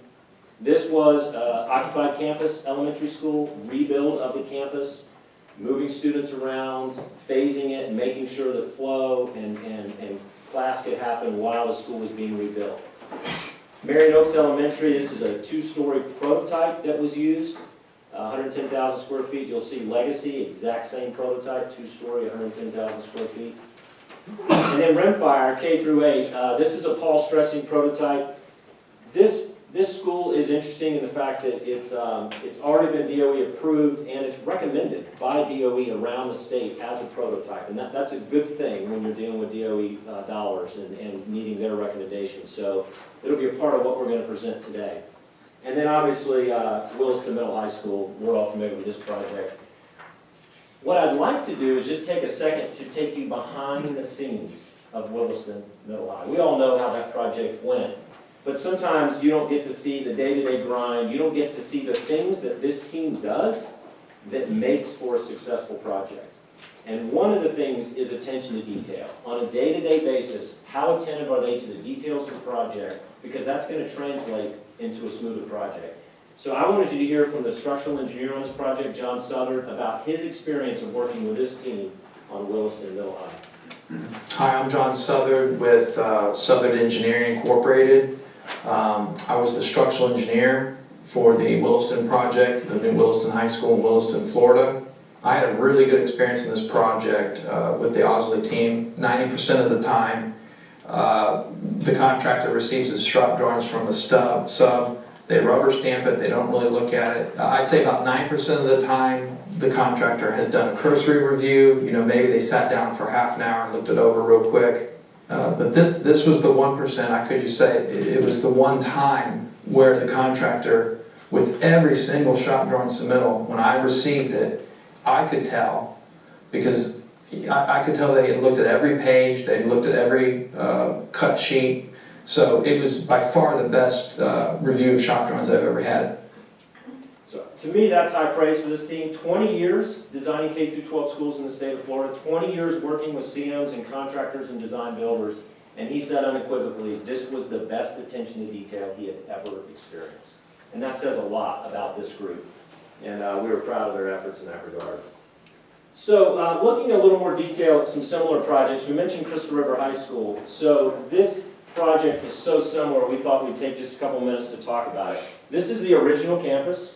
And you can see just starting some phase 1 construction up here. These are all the original buildings that the students are in while this phase 1 construction is happening. You'll see there's a portable city down here that housed some of the students as the team began to do this. Now, here's how this project worked, and this was the interesting thing. Piece by piece, we would take down part of the building while students were housed in the rest of it and start rebuilding. Then on to the next piece. Students housed in here while this is being rebuilt. They went section by section through this entire high school, demoing and rebuilding while students were across the other wall going to class. That takes a level of coordination, that takes a level of working with your staff and with your principals and with your administration to make sure that class is not disrupted, that noise is not an issue during test time, that dust control is happening, so that everything happens on that campus. Flow from the buses to the parking lots, all those coordination issues, those attention to detail issues are critical for the functioning of the school while construction is going on. And this team was able to do that at Crystal River flawlessly with a perfect safety record. Here's the end product. As you'll see, there's a lot of the newer structures up at the top. There's one of the original structures that was rehabbed, there's another original structure, and then here in the back, this is original that was gutted and rebuilt and new put onto it. So you can kind of see how they progressed down the campus, redoing, rebuilding, moving students, phasing it. It was really an amazing job. And I think if you got on the phone and called the folks in Crystal River, they would say they were 100% pleased with how this went. Ken, what was the dollar figure on that project, do you know? Yeah, It ended up being about 45 million. Yeah. Not special facility though, right? It wasn't. It was special. federal funded. It's actually federal funded. So it was a So we little- actually had Davis-Bacon Act and other things involved in this. So imagine all the state funding issues and then layer some federal issues on top. And that's what Law Code was just really starting at that given point in time. And that was Citrus County, so it mattered a lot. It mattered a lot. Yeah. We had every challenge possible on that one. It was a lot of fun, though. So, College of Central Florida, Jack Wilkes campus, and I know we've talked a little bit about this. What we believe our team will bring to the table, and we'll talk about how this will impact it, is really a knowledge of the Chiefland area, a knowledge of doing a major project in Chiefland. What does it take to do a project there, and how do you leverage the resources in the community and outside the community to make sure it happens on budget and on time? And this team just accomplished that. And so they know the region, they know the area well, and they're able to do that. One of the things that will bring is, number one, you want to bring economic impact to the city and to the region when you do a project like this. You want to utilize local subcontractors as much as possible. Number one, we believe when you do that, you get a better price, because you can break your bid packages into smaller packages and allow smaller subs to be a part of that. Now, it's more work for our team, but that's why you would hire us to do that kind of work. Number two, they have buy-in, because this is their community, this is their school, this is where their kids will go to school. So we've always found that that builds real value in the project in multiple ways, so we're committed to that. And one of the things that ultimately we think it does by adding that value is it allows you to get more school for your money. And at the end of the day, you're going to get an allotment from the state. How much school can you build for that allotment? And this team has proven over and over again they can give you the maximum amount of school for that allotment. So that's me talking about how great that is. I thought maybe we could hear from President Henningsen one more time about how we worked in the community to utilize those resources and make sure that we were getting involved in the project. So one of the challenges with the Levy project we were concerned about was the distance away from Gainesville or Ocala area in terms of getting subcontractors. It's about an hour away. So that was a concern we had in terms of possibly delaying the project. But the Osley team really came through and found contractors that were local, that could get there on time and do this project and get it done when we needed it finished. So it went through smooth as glass on that one. We did not have an issue with that, and we still were able to get the building opened up in time. And we really didn't have a lot of window flexibility afterwards, because our lease ran out on the old facility, and we had about a few weeks to turn it around and be open for business in the new building. So we appreciate you giving us a few extra months to get ready for that. So here's what I'd like to do right now. I want to bring up our Jim, project manager, and Dustin, project manager, to start to talk to you a little bit about how we would approach this project. Now, always keep in mind, this is preliminary. Decisions have not finally been made. Those boards look all nice. They may look completely different once the final decisions are made. What we've tried to do is take some concepts and some ideas and then apply that to what we've learned about this campus and about the flow of this campus and traffic patterns and student patterns, and give you an idea of how this team thinks and operates as it results of kind of attacking this project. So they'll give you an example of how we would attack it. They'll give you some examples of what it could look like, but don't get dialed in to anything you're seeing as the end product. This is just one way in which it could happen. So Jim and Dustin. Good morning. It's a pleasure to be here. It's good to see all of you again. What we have here is drone footage that we took of the existing campus. Dustin and I spent quite a bit of time up here just walking the campus, looking at traffic patterns, looking at the existing utilities, that big power line that comes right to the center of campus, looking at water hookups, sewer hookups, and as well as looking at areas that we could stage construction activities and placement for portables. So today we're going to talk about portable placement, some options with that, as well as talk about our construction phasing throughout the whole process. Okay, as you can imagine, for any project of this size, evaluating site logistics and student safety is key. And as you may have guessed, one major component of evaluating that process is proposed building location. Now look, we understand that our team will be working very closely with your team to develop the best design possible for this campus. But for now, we're looking at one way of getting it done. As you can see, with the placement of the buildings outlined in red here, representing the new campus proposed, we're essentially, much like the Crystal River project, building a new high school, middle school on top of a high school, middle school. So as you can imagine, this obviously requires a high level of communication with your staff, a multitude of student safety protocols, all while maintaining great project flow and minimizing impact to campus activities. But at the end of the day, that's what we do. And I'll turn it back over to Jim to explain how we start that process. Let's talk a little bit about portable selection. This will lead into the phasing of the project. We've identified 4 locations here on site for possible setup of portables. Option number 1 down here adjacent to the ball field south of the project. Number 2, this vacant ball field right here, which is just south of the stadium. Possible option 3, the electrical co-op, which is north of the site. That's something that we would probably pursue as far as staging areas at a later date to see if that is available. And option 4, the egg area here to the west of the campus. For purposes of talking about our construction phasing today, we're going to look at option 1. Because we believe that I'm sorry to throw you off, Jim. I'll go back to that slide. Well, option 1, the reason we would select option 1 is we're trying to create a campus within a campus. In other words, we've got a dividing line here, as you can see, as we start the phasing of this bus route, bus loop right here, where we can isolate the middle school, high school to the south of the project, and minimize impacts, create a safer environment, more secure environment for the students and the staff, while we're up here working on this half of the project. So, as we move forward here in the phasing, this is what we're going to talk about. Okay, as Jim said, construction phase 1, after we've evaluated portable locations, worked with your staff for months trying to find the best solution, we will enter into construction. It's time to get it done. This phase will consist of basically 5 major components. Number 1, student safety.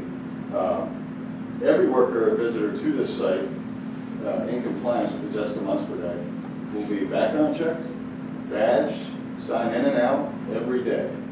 Along with that, we will maintain 10-foot separation fences outlined in blue here. That's a 2 6-foot tall screen fences 10 foot apart as a required buffer between all construction activities and campus activities at all times. Number 2, we'll start mobilization of construction personnel, equipment, and materials. We'd like to focus that in this north practice area, keeping it to the north of the actual construction site. We will also be looking at this corner piece, the Seco compound, and possibly working with them to move that operation completely and stage that there. Number 3, we'll be starting the mobilization of the portables, temporary portables, walkways, as well as temporary cafeteria and kitchen. Number 4 would be major excavation on any major DRAs, drainage retention ponds, as you may call them. And then number 5, focusing on what will be the permanent future parking lot for the football field and campus. We'll be able to construct half of that or start that process during this phase. As we move on to phase 2, key components of phase 2 are going to be the completion of the parking area right here. And that's going to allow you to, parking for students, for staff, football games in the fall. Completion of the portable setups. We've got temporary parking down here for high school students. We'll complete that with the walkways. In addition, we're going to make some modifications to this little bus loop right here.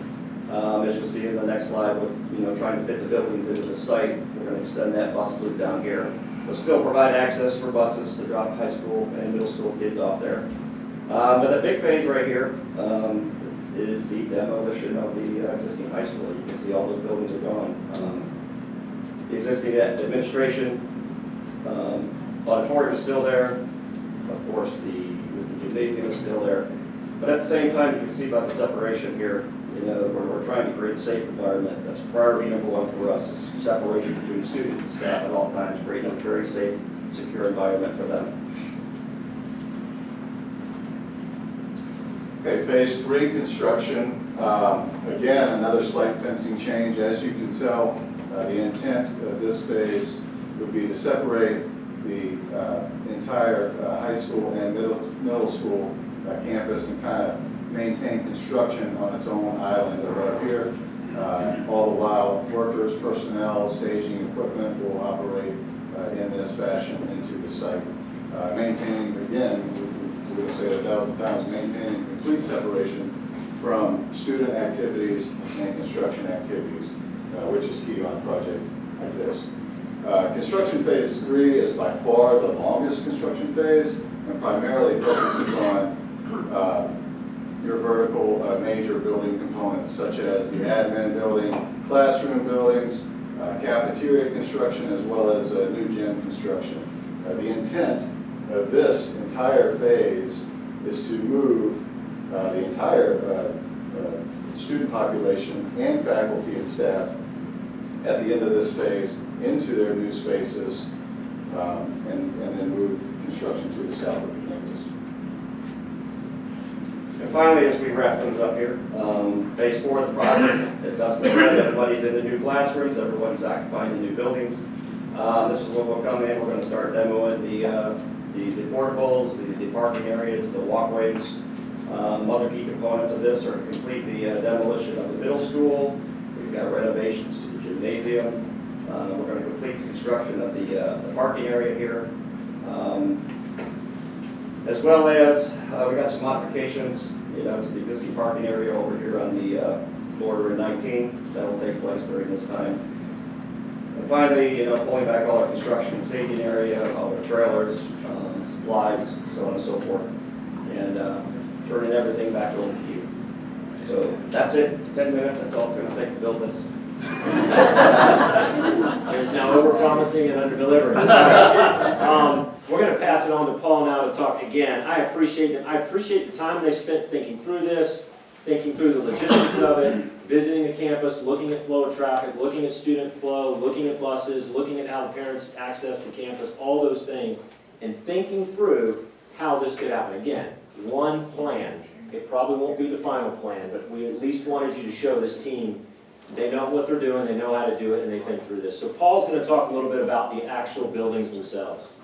As Ken said, this is a very unique project. It's a puzzle within a puzzle. Any kind of construction on a preoccupied site has some very dynamic components to it. One, and the first and foremost, is the student safety and how we can go ahead and come up with a design that is going to place student safety as the utmost importance on the project. What we did on it, we're kind of working a little backwards in this presentation in that, as Ken had mentioned before, we have a number of different prototypes we can look at. We know the project is about 1,200 student stations. So what we did was we looked at that 1,200 student station and said, let's look at the design and gain an appreciation for that site. How would a building of that magnitude fit on the site? And then we looked at off-site, we looked at utilization of this site. So we did, in an initial study, look at a couple different options. The easiest option is a new site. You get it big enough and you can design however you want to. But this is a tricky portion of any kind of construction, is utilizing an existing site. And so we spent a great deal of time coming up with a design, and from that design, we had to use that to generate some critical decisions, and which is how Dustin and Jim generated that phasing program. What we did was we looked at doing first of all, we looked at one option as being a single story, and so the easiest option will be take Williston's 1,200 student station. There's some minor modifications because on this particular campus, you have the building that was built in 1992 that has an auditorium in it. DOE is not going to allow you to have 2 auditoriums.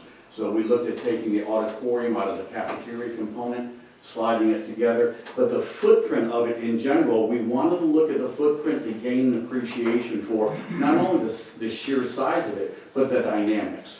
You've got traffic light here, you've got traffic light here with existing traffic coming in and out with buses and cars. You've got the middle school component down here.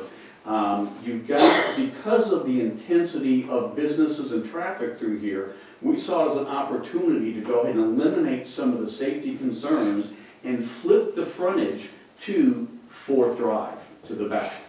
But in doing that, we wanted to be careful to preserve the integrity and the image of the existing building along 19. So in keeping that, what we would do is we located the cafeteria, since the cafeteria and the support areas would work hand in hand with that. We carried the cafeteria and the control spine for the middle and high school along this avenue right here, allowing service traffic to come in off here. We have the health building here, we can come off here so it has its own parking, but we also aligned the health building with a cross corridor from the actual campus itself. And then this would be the gymnasium area back here. We brought bus traffic up in here, so we looked at it and said, you know, this is really gobbling up most of that square footage on that. What can we do to lighten that up? So we said, why don't we look at a 2-story option? Bunnell Elementary School and Rimfire Elementary School in Flagler are 2-story options, which I'll show you in just a couple minutes. But what we did was we took the 2-story option here and laid it out. And what that allowed us to do was what we called a kit of parts. And what the kit of parts will allow us to do is move these buildings around with your help and with the interaction with your staff, identify the appropriateness of how these buildings need to be configured. There's a couple unique things about the site that we wanted to preserve. One was you have the communication tower here. That communication tower is a major element. We realized it's income producing. We didn't want to anticipate relocating of it. So what we did is we actually designed around it. The 2-story option, you can see we have much more room to work with. And in this option, we took the gymnasium and moved it up here so that it basically creates a backdrop for the football stadium. So that during any kind of activities here, there's a walkway that comes right into the gymnasium, and it still has frontal exposure to the parking lot as you come in this area here. This would be the admin area, middle school, and then we have room. This also allowed us room for future expansion.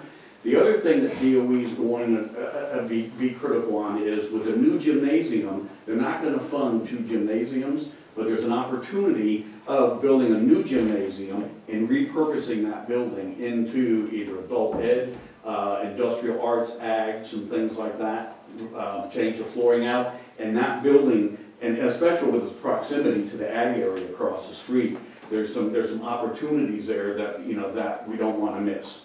From the overall, so we took those floor plans, did the outline, and that's what Dustin and Jim used to do the overlay for their phasing. Let's go into the actual building now. The actual building, very similar to Williston. You've got your front admin area, you've got your media center, and you've got your guidance, and you've got your principal administrative office here. You also have vertical stairs here, here, here, and you have an elevator right here in front of the cafeteria. That way, similar to Williston, you can do visitor traffic coming in here. Once school starts, there'll be security gates bridging the buildings together, and then students would access this area back here. Everything gets locked down with buzzing doors at this point right here. The classroom building, double-loaded corridors, similar configuration, and that's one of those, that's becoming more and more popular, and that is having the 2 classroom buildings with shared restrooms so that we can go ahead and minimize gang toilet rooms and provide easy access to keep students within their actual education areas. We have a stair tower here, a stair tower here, we have one in the middle, and we have our elevator here. Second floor, as you come up the elevator or stairs, and again, the stairs are easily accessed from the outside. You have the yellow is the circulation corridor, and you see we flanked all the perimeters with classrooms, and then we have a skills development in the center. There's our elevator area here. And then on the 2-story classroom building, similar to the first floor, you've got your cross corridor here, your stairs, elevator, stairs at the end, and these are classrooms in here. This is a 1,200 student station prototype classroom we've built multiple times in Flagler County.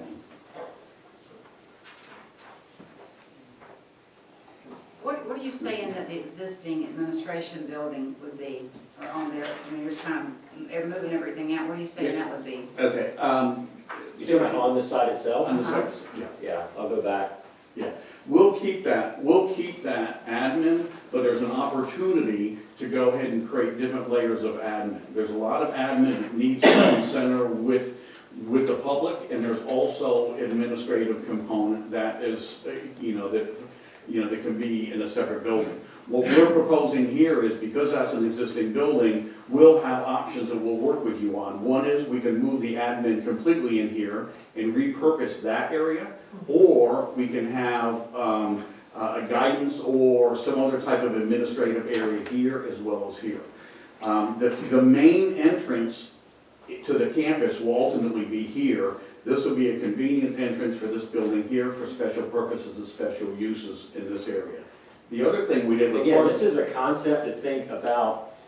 There's safety concerns when you got stacking and issues going on 19. It would be nice to be able to eliminate those by having your main entrance on the backside. Again, these are decisions that will ultimately have to be made, but as we were looking at this from a safety and a coordination standpoint, to eliminate some of those concerns in 19, it would be nice to be able to load from the other side of the campus. The easiest thing would be retain that front entrance and just look the buildings and keep them in this location and still have your front entrance here.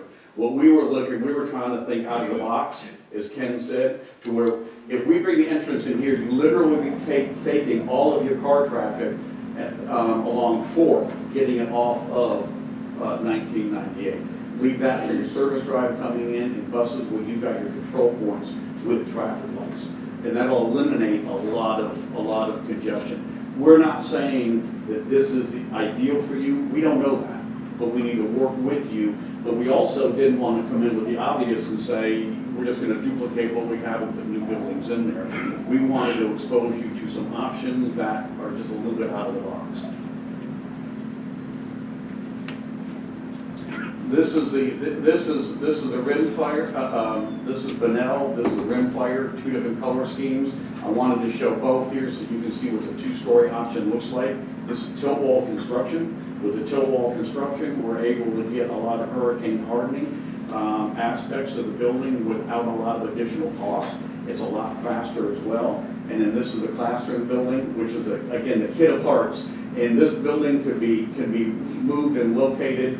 Back over here to the board, you see, we're locating in a linear fashion, so it has a cross corridor, but these buildings can rotate, they can shift anywhere around in there, and that's going to be part of our task, working with you and your staff, making sure that we meet all their needs. And but again, as Ken mentioned, safety is the utmost important, so we thought one of the biggest safety components is that traffic on 19. Yeah, thank you. So I went back and forth about whether or not you put any pictures up here, because aesthetics become a real big issue for a lot of people, and so ideas only. Aesthetics can change, they can change. So as we look to start to wrap up here, we put together a complete schedule of all critical path items from this moment all the way through to the opening of the school. We've done it with 2 different things in mind. There's immediate DOE funding phase that you could submit for that's coming up within days, not even weeks and months. Yes, and then there is another cycle next year. So we've looked at both of those cycles in here. So this takes into consideration, so don't let all the time frames scare you too much. This has an ending point in the cycle for this year. It also has an ending point if this cycle ends up being next year. We just wanted you to know that we've thought through every critical path item that would relate to this project, no matter what phase, no matter when you submit for DOE, this year or next year. And that outlines every single thing that would need to happen. Now, when it comes to DOE, I really believe one of the things this team brings that is unique is our relationships at DOE and our relationships with the legislative delegations around this region. And the fact that Paul and I have stood at DOE presenting in the past together, we understand how it works. We have really good relationships with key people up there.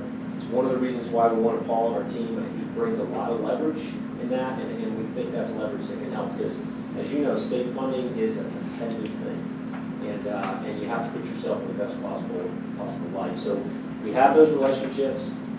We will reach out, as we've done with other projects, to not only the Lee County delegation, Citrus, Marion, Alachua, and it's an art to get stuff done in Tallahassee. But this team has done it, and we're more than willing to do it again, and we believe we can be an advocate for you, not only in constructing a safe and beautiful campus, but in making sure the funding happens on a state level, and that we get in the cycle and get on the list. I think currently, Wapella and Gadsden are on the list for the, Right. for this year's funding. Yeah. So as we wrap up, why LC Construction? Well, number one, I believe this team. I don't think there's another team, actually I know, there's not another team in the state of Florida that has more experience building major projects, K-12 projects, in this county and in this region than this group of folks right here. Secondly, experience. Just a level of experience working on these type of projects, and an experience that has proven time and time again that one of the components of this is, can you bring it in on budget? And can you build it on time? I mean, school starts when school starts, and you have to be able to deliver on those two things. And time again, this team has delivered on time and on budget. And often, when others couldn't reach the budget, this team has been able to reach the budget. So what does that mean for you? Ultimately, what we believe it means more school for your money. And it means the ability to build what you need to build in the time frames you need to build it with the funding that you get from the state of Florida. As I close, I want to give you, so that's nice for me to say that. Can I tell you a couple of examples of how that actually has worked in the real world? Liberty Middle School. This is a prototype middle school built in Marion County. They built two at the exact same time. Our firm was selected to build one, another firm was selected to build the other, simultaneously. And actually, they were incredibly close to one another. They weren't adjacent, but they were, you could throw a stone almost to the other one. It was amazing. So same soil conditions, same area of the county, everything. Happy to report to you that both projects finished on time, both projects finished on budget. The difference is, our budget was $1.5 million less than theirs for the exact same product. As a result, Marion County chose us to do every school after that. Forest High School. A great example. This was a major rebuild on an 80-acre campus, or a major new construction on 80-acre campus of the original high school in Marion County. The unique thing about this project was the year it was built, our team was able to deliver this project for $2,000 per student station, less than the average high school in the state of Florida that year. Now, this was no average high school. This was an all-brick, hurricane-hardened, full football stadium, everything. It was, by every measure, a super high-end campus. And yet we still delivered it at $2,000 per student station, less than the state average for that year. Interestingly enough, 5 years later, this prototype was used in another county.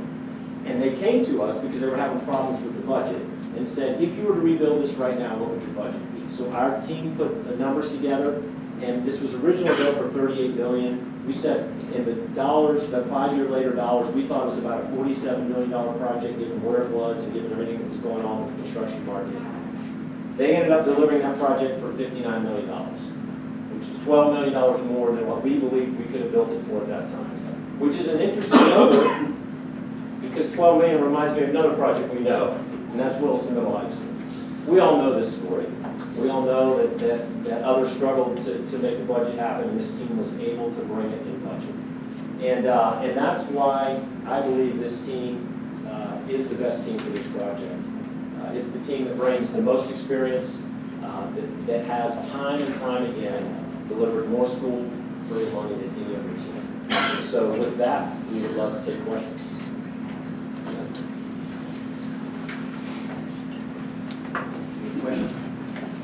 Yes, certainly. You mentioned about the portables and the portables moving in for the construction.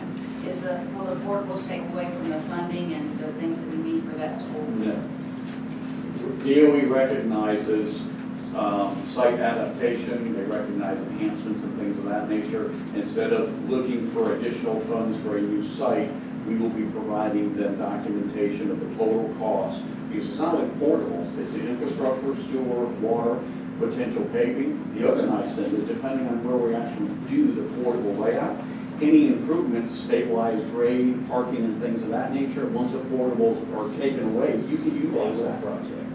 So that's a value add. So how you maneuver that part of it and where you choose to do that and what infrastructure you have to put around it can be a value add to the project in the end. So those are the kind of things you need to think about as you're planning. Right, as far as planning, we have even looked at some of that planning, early talking to some modular building companies and even just working in our own minds what that budget would be, but kind of bring the DOE to kind of know what that value is.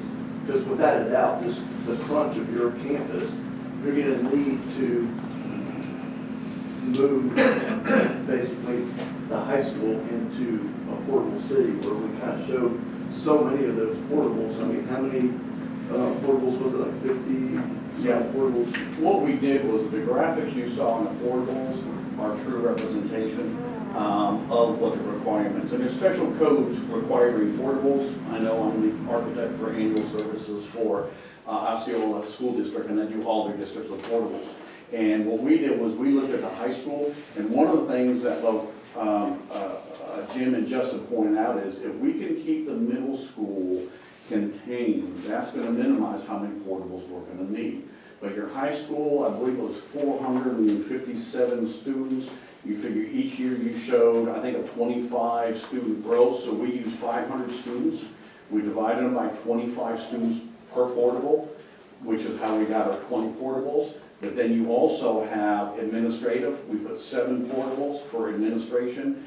And then we also have the support areas, resource rooms, skills development, and the cafeteria component. So you'll see on that plan, that's an accurate depiction of what you're going to be looking at. Give or take 1 or 2 portables, because you also have the cafeteria component. You see the 2 large components there. We did a double unit for the kitchen, which we use at Daytona Community College. They did something very similar. And then we did a double unit for the actual dining room. Now, we might end up picking up for 1 year an additional cycling for your food service, but that's all something that we can work out. Attention to detail. Obviously, they're gonna, you just give me a nod when you want me to just pull the string and have them stop, and then we'll go on to the next question. I'm sorry, what's the next All right, question? the next one, the DOT, I understand that, there's gonna be some, need to work with them, on the, parking and going in the front. Would you be willing to possibly work with them and change and not just only consider the back? I understand what they're saying with the state, and they'd rather not, but I think there could be other options. And I certainly have been there in the back, and going in and out, and parades, Carol, and just it really is bad. It can be bad back there. So are you willing to? Oh, absolutely. Yeah, this is just a thought process of how we want to show you that this team is a thinking team. I mean, we're here to work. I mean, you guys know from Yeah, only half the team was at the table when we were thinking. The other half of the team needs to be at the table, and absolutely, at the end of the day, at the top of the food chain of this whole process is you. And we're going to take your guidance and your desires and what you think is best for your district, and we're going to design and work around those realities, because that's what you would ask us to do. It's human nature for you to be used to a certain way of doing something and thinking that's the only way of doing it. The obvious was it's preserved 19 and 98. We wanted to say, let's kind of, and just throw out some other ideas, but they're just ideas. But I want to say, as the executive director that will be a part of this team, we're going to be here opening and listening to you guys as the board. And, ultimately, we can build whatever is put on paper. That's what it comes down to. Yeah. And so we will design to the realities that work for you, and we will build to those realities. We know that, there's a lot of stages and phases and things that, have to happen, and certainly lobbying for the funding.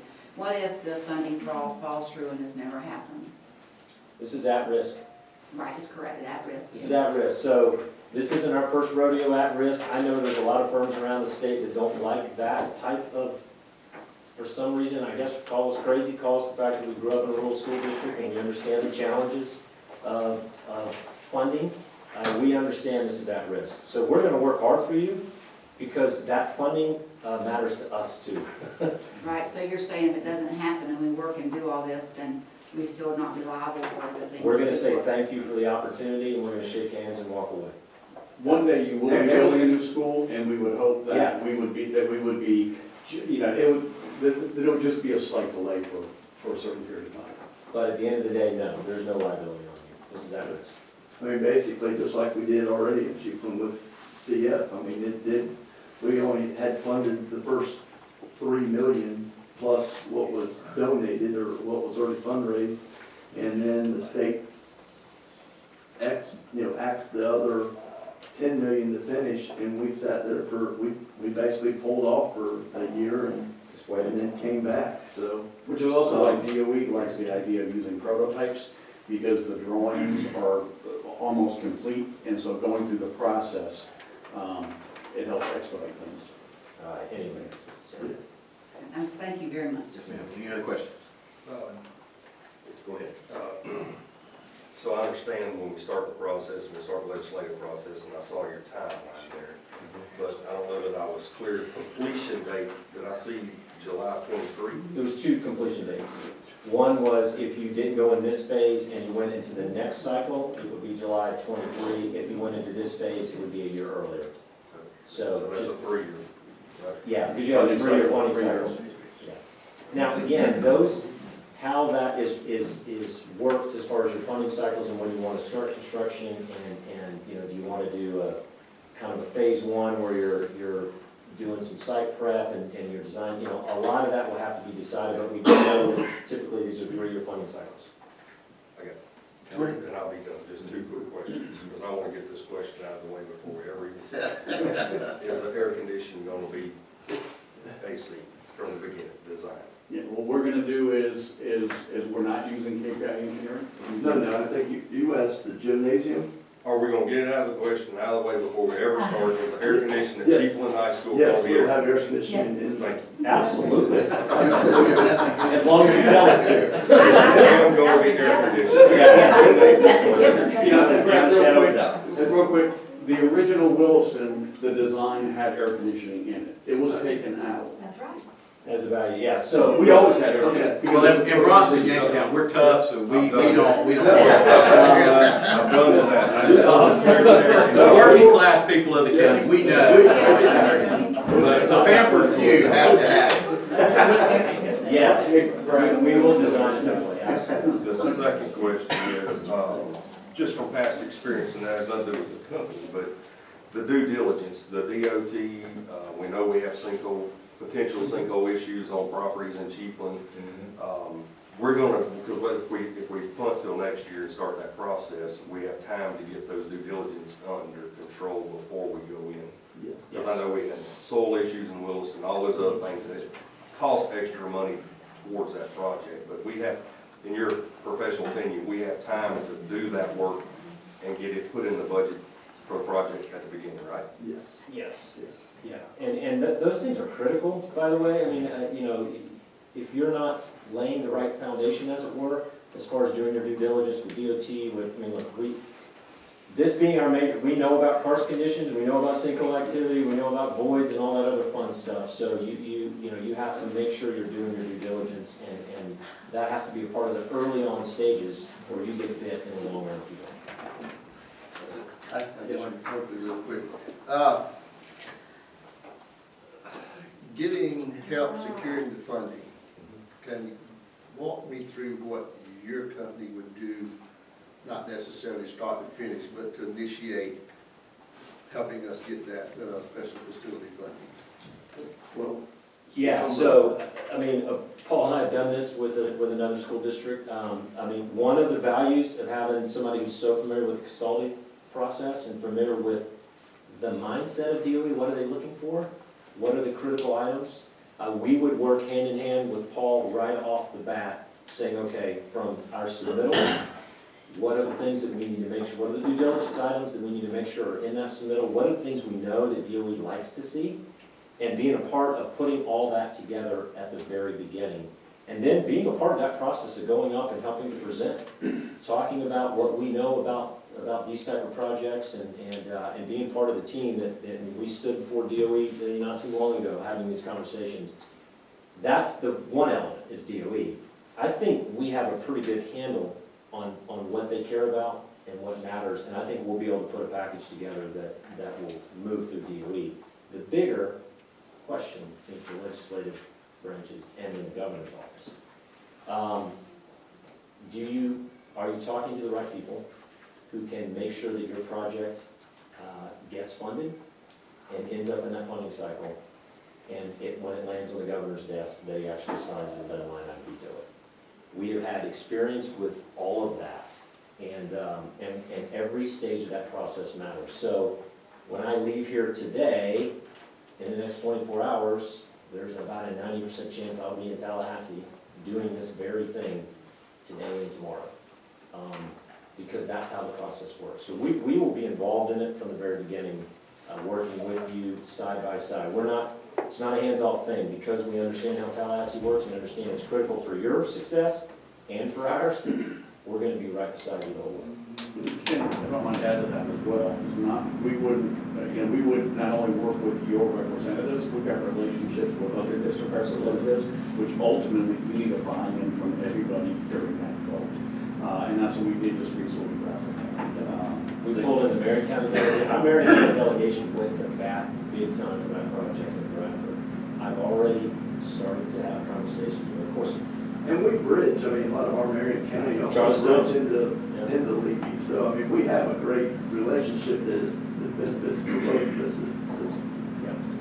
So y'all will be working toward assisting us. Oh, absolutely. We're not just gonna sit back and say, okay, y'all go get us some money. No, we've helped with, even in the past where we've had people from our community even send them. I mean, when we maybe work together as drafting up a certain letter that we want to hit everybody, and, we sit there and provide that to all of our people in Marion County and say, you know what, here's the money for the stamp, let's get these things out. And, I mean, we'll blast mail on. Now, I was with Charleston on Friday night, and we had a conversation about this very project.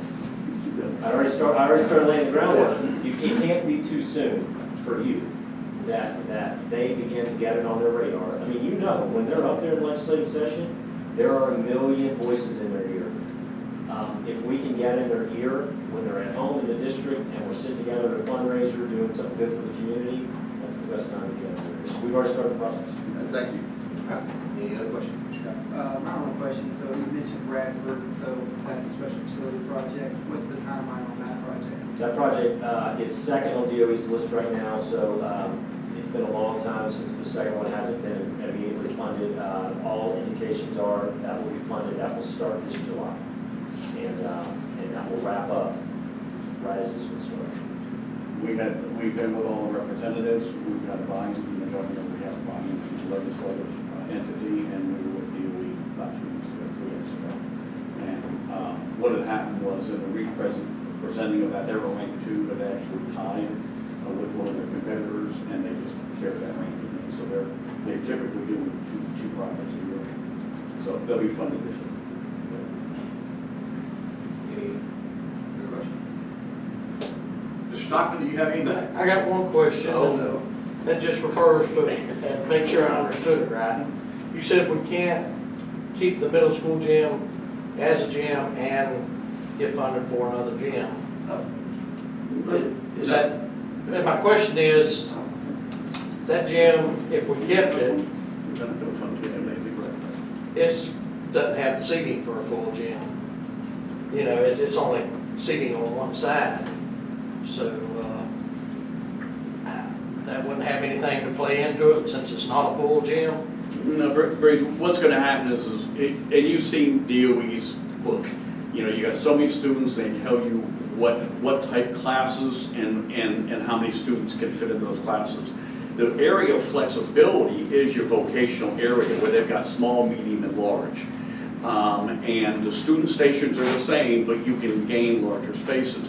DOE, because it's a special funded project, is not going to recognize this campus as having 2 gymnasiums. Well, I think, Paul, maybe your question, Breezy, is even though the gym is small and undersized, they're still gonna recognize it as a gymnasium, because Absolutely, that's they the will. use of it currently. That's what I was. There's no way for us to kind of finagle that and say, well, it's really not a gym, even though we use it as. You can repurpose it, and on occasion, if you use it for a gym, the point is with that, once we recognize what we want to put in there, it does have, with the flooring on it, the special flooring, do we want to keep that flooring and allow whatever we do in there stay? And then use it from time to time as a gymnasium. You can be creative, but when the paperwork goes into DOE is going to recognize one gymnasium. I Sometimes just it's didn't know if it assigned. made a difference because. It's an interesting thought, actually. Because it's. Well, that's why we said repurpose it. Yeah. And we use that loosely because, as we all know from doing Williston, there's, sometimes you do the name game. If the signage says it, and when they come every 5 years and do a spot survey, if it's set up for that, fine. In between then, if you use it for a gymnasium, I can't advise you to do that, but if you do it, you do it. No, they'll do a great presentation, and most of my questions have been answered. I'm pretty interested in this new parking situation in the bus loop. Was that strictly just thinking outside the box, goes another day? Or did you really go, this might be a safety issue, congestion issue, what was the thought process? So these guys, I mean, let's talk a little bit about what you observed on campus and. Yeah, the existing buses, throughout construction, which is the portable location that we chose, we've been over there a couple times and observed the actual buses in the morning, the 7 a.m. when they drop them off. And you have both middle school and high school students there, so there's, to answer your question, during construction, some temporary concerns have got to be met to be able to start construction on the campus and maintain that. There's a fair amount of children that are bused in and dropped off right there in that bus loop. So the other option for the main parking, the general parking, would be to provide a permanent parking that would work both for the football stadium as well as the general campus activities as well, because that location looks. It seemed like it looked like it would work nicely, but again, work either does. Right, this was just, that's one take on how to get a campus done. Your personnel up there will have a lot to say about that. I mean, they've forgotten more about flow on that campus than we could observe in weeks of standing there, so their input will be critical as you think about how that flow happens and how you need to adjust it for those phases. And Cameron, right now, you have fragmented parking all over the place. If you notice in the master plan, what we did was we tried to consolidate that. We had pointed this for 1 second. What we looked at doing was bringing visitor and staff parking here, bringing student parking here. Students could come in, and now that's, if you look at a flip, but the same concept could work either way. Student parking could happen here. Once school starts, this gets closed off. And anybody leaving has to check out, and then they have to go along this, and that way your admin area can be supervising, and we can have cameras there. So that way you've got stacking area here for your visitors and for drop off, and there's a sidewalk that will separate the two to best utilize that. So your student drop-off is directly in front of the admin building there? Yes, as an option. And the parking lot on the other side? Correct. But we've consolidated everything, and that way, as Ken had mentioned numerous times about student safety is also part of monitoring and making sure that everyone feels safe. Okay. And you did such a good job of explaining that, now I forgot. All right. All right. In 30 seconds. Okay, yeah, we're about out of time, so I'm gonna ask you this. You've proposed both a single story and a 2-story. Is there an advantage to one over the other, not only in construction and utilization, but also funding? Funding, however, construction-wise, there is an opportunity to change to go to a tilt wall rather than masonry. So there's some advantages to that as far as cost and time, but also by using less footprint, the retention basins get smaller as well. The bigger the footprint, because again, when you displace that kind of impervious material, you can pick it back up in basins. Yeah. So there's a lot of trade-offs to go with that. Yeah, you have a single story. You're maybe saving some of the cost going 2-story, but now you're having to build larger retention areas, do more site work because you have larger impervious areas. You're losing more of your campus. More of your campus. Okay, all right, before you quit, Yes. because they talk so much, I want you to ask your car. Explain to me what tilt wall construction He's a civil. is. What up? They just run their mouth so much, I don't want you to tell No, them. that's Richard. Jim? Yeah, well, you know, your conventional construction is concrete block. Okay, you hire masons that come and they lay the block, right? Tilt wall is essentially a concrete panel that's constructed flat on the ground, and you stand those walls up, okay, and that becomes your wall structure. Tilt wall. Yeah, tilt wall. All right, well, I got a question for Richard then, since you need to hear Richard. Richard, tell them how we handled the situations at Crystal River, like, and how you coordinated with their administration, like on Tuesday. Well, typically we have Tuesday meetings, we have the Crystal River coordination, 3-week look aheads, and even further out on projected things, coordinating with principals and so on, with activities, upcoming activities, movement of people, your people and our people, scheduled activities. Yes, weekly interruption notices, just keeping everybody in the loop, a designated weekly staff meeting, I think it was weekly with Mark and those guys over there, the principal staff. I think we're over 40 phases that were fire marshal approved in routing in that project. I mean, it was a major ordeal, and keeping the people safe, and that communication was pretty key. Yeah, and then also just our construction activity, I mean, you have certain test days that, you know, You don't need a lot of levels. they're not gonna want Tests us are on kind of site. important in So the state there's, of Florida. there's times that we just, you know, we have it basically shut down for your, you know, your testing, and we're working weekends and working around those schedules, so. I see a question over there. Well, now, this Open tilt it. wall and block, and Oh. so, is there any advantage on Hurricane Harden with those two? Which ones? Either way, if you go hurricane hardened with a concrete block, and if you remember Wilson started out as all hurricane hardened, you just fill the cells with grout and reinforcing. The tilt wall's all concrete. To Cameron's point, when you do tilt wall, what you'll do is you pour the concrete slab, and it'll be as smooth as glass. And they'll come in and put formwork down in there, and they'll basically pour on top of that. They'll put a bond breaking agent on that. So you pour it, then once it cures, you pick it up, and you can stack them off to the side, you can set them. So you can basically, so either way, hurricane hardening is not an issue. We just need to know up front. Tilt can sometimes help your schedule a little bit. Yes. It can provide a little bit of aggressiveness on your schedule. That's one of the upsides. We have tilt wall in the county. Breezy, can you tell us where all the tilt wall is? Can you, what now? What schools we have tilt wall Well, they front. out right now? Well, we have some at Joyce Bullock, some at Cedar Key. We have some old tilt walls at Chiefland. Yeah.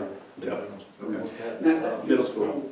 One thing you need to be careful about with tilt wall, and it is, and I think we mentioned before with Wilson, is the changing codes with the R values.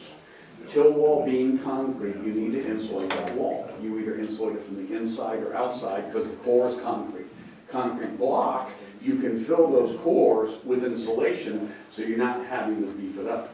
So on tilt wall, to get the R value, you're either gonna have to add insulation, like a stud wall to the interior, so you can insulate the interior, or insulate the exterior with, I'm sure you've heard, the EFIS system. That's the exterior insulation system, but if you do that for schools, you wanna take that up about 8 feet, because the first 6 feet is high potential exposure to damage. So get that R value, because you're figuring the average R values, so you can beef it up in the upper portions to get that R value.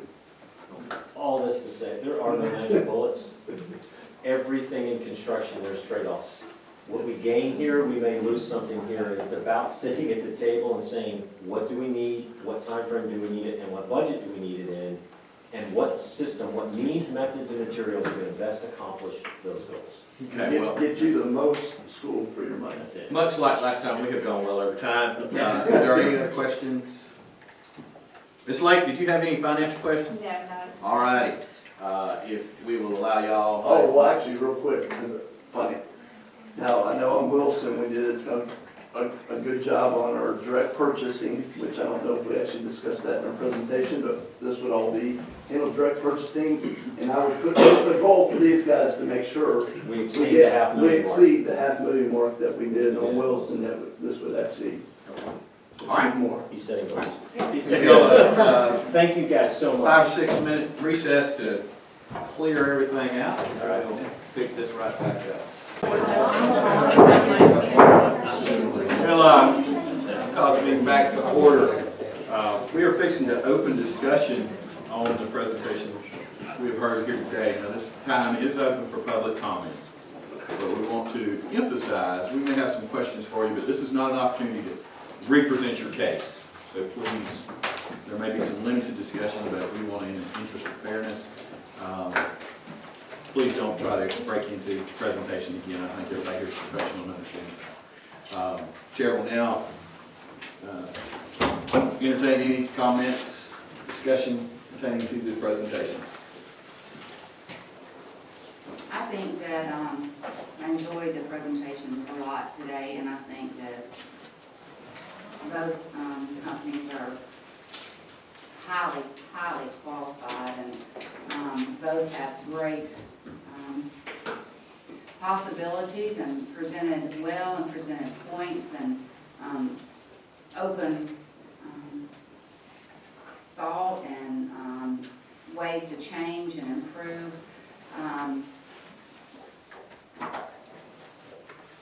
So it makes it really, really hard, and it makes it really, really tough. But, you know, I am looking certainly for a group that will, you know, listen to the community, to the administration, to people that have been there a long time, that, you know our area, know the needs and certainly the growth, because that's what we're looking for. We're looking for growth, and we're looking for changes in technology and a way to get around our schools. So if one part of their construction or their team or their plans, you know, they don't work, I'm looking for a company that's, you know, willing to certainly work with our team too. So I don't really have any questions. I'm just saying that that's kind of the direction and the things that I'm thinking that's really the best for Chiefland. And Chiefland means the world to me in that school. So. Mr. Turner? Yes, I listened to both presentations. Thank both of the companies for that. I took my notes. I have had an opportunity to go back through my notes, and I'm ready to cast my vote. Okay.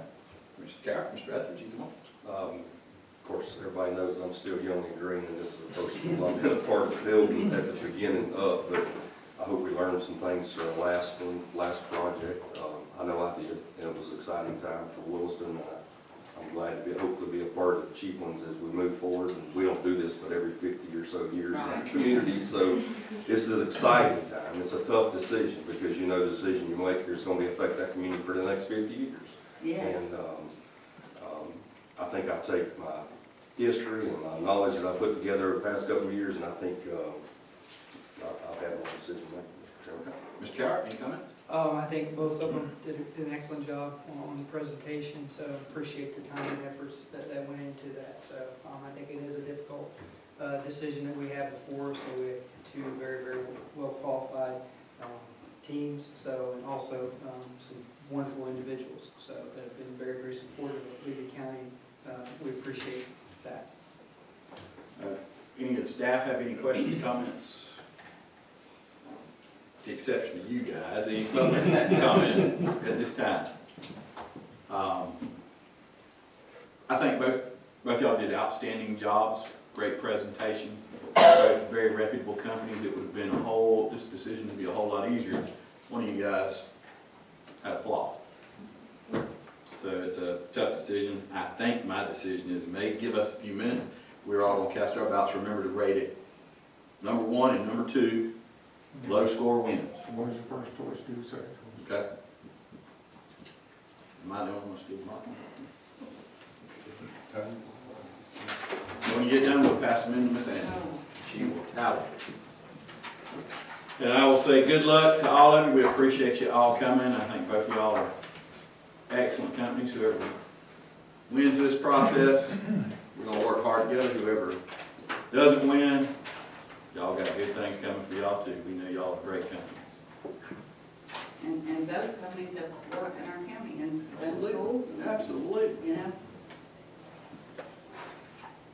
This won't be our last project either. So keep us in mind.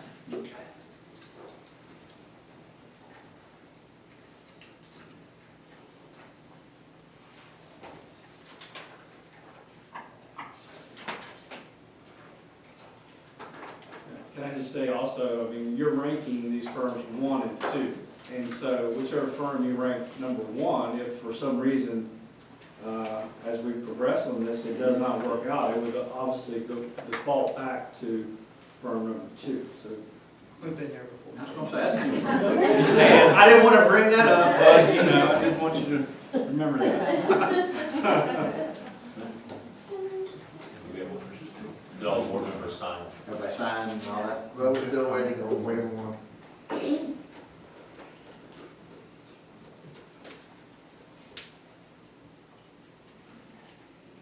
How about that Gator win in Kentucky?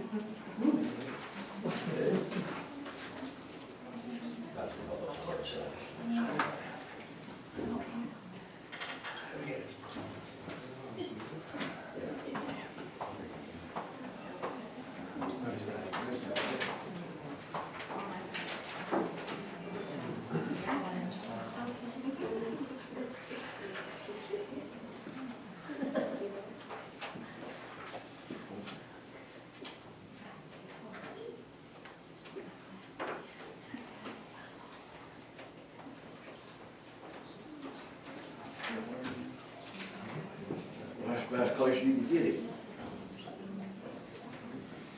It's low score, right? Low score. Low score wins, all right. Results, 1 point apart. Low score goes to Parrish McCall. So they are the ones that have won the bid at this time. Owsley Construction comes in second. All right? You got some. Oh, sign this, make it official. Like I say, we do appreciate y'all.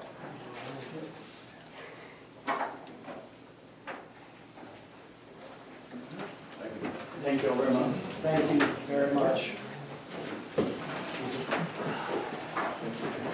thank you. Thank you very much.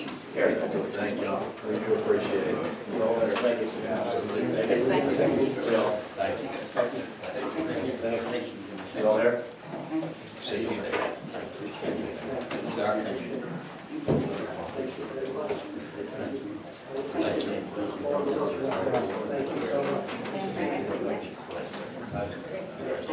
Andrew, always good to see you.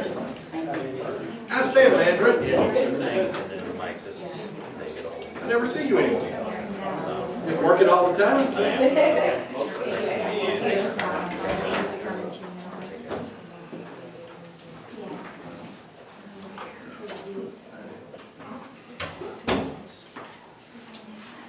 All right, we will move right on into number E, class size compliance plan, working with Bennett. Bennett. Point? Yes, sir. No, miss it after you. I'll try to make this as brief as possible. As you know, every year we have to report class size to the Department of Education, and all of our schools are schools of choice, so our class size averages are taken at the school level within certain grade bands. We ended up in fairly good shape this year for class size. The only issue that we have is with the pre-K through 3 grade band at Yankeetown School, and the issue there is there's just so few classes and teachers within that grade band at that school that it was just no way to make it work feasibly. So we are looking at a small penalty, less than $10,000, but when I'm here today to look to you to approve the compliance plan you have before you. If we turn this in, that small penalty will be reduced by 3/4. As you can see, it's much less than the cost of teaching unit, so that's what I think would be in the best interest of the district. Any questions? Do I hear a motion? So moved. Second. We have a motion and a second. All those in favor, please say aye. Oh, if there's no further discussion. All those in favor say aye. Aye. Any opposed? Motion carries. Thank you, Mr. Bennett. Mr. Superintendent. Ms. Dean, do you have that?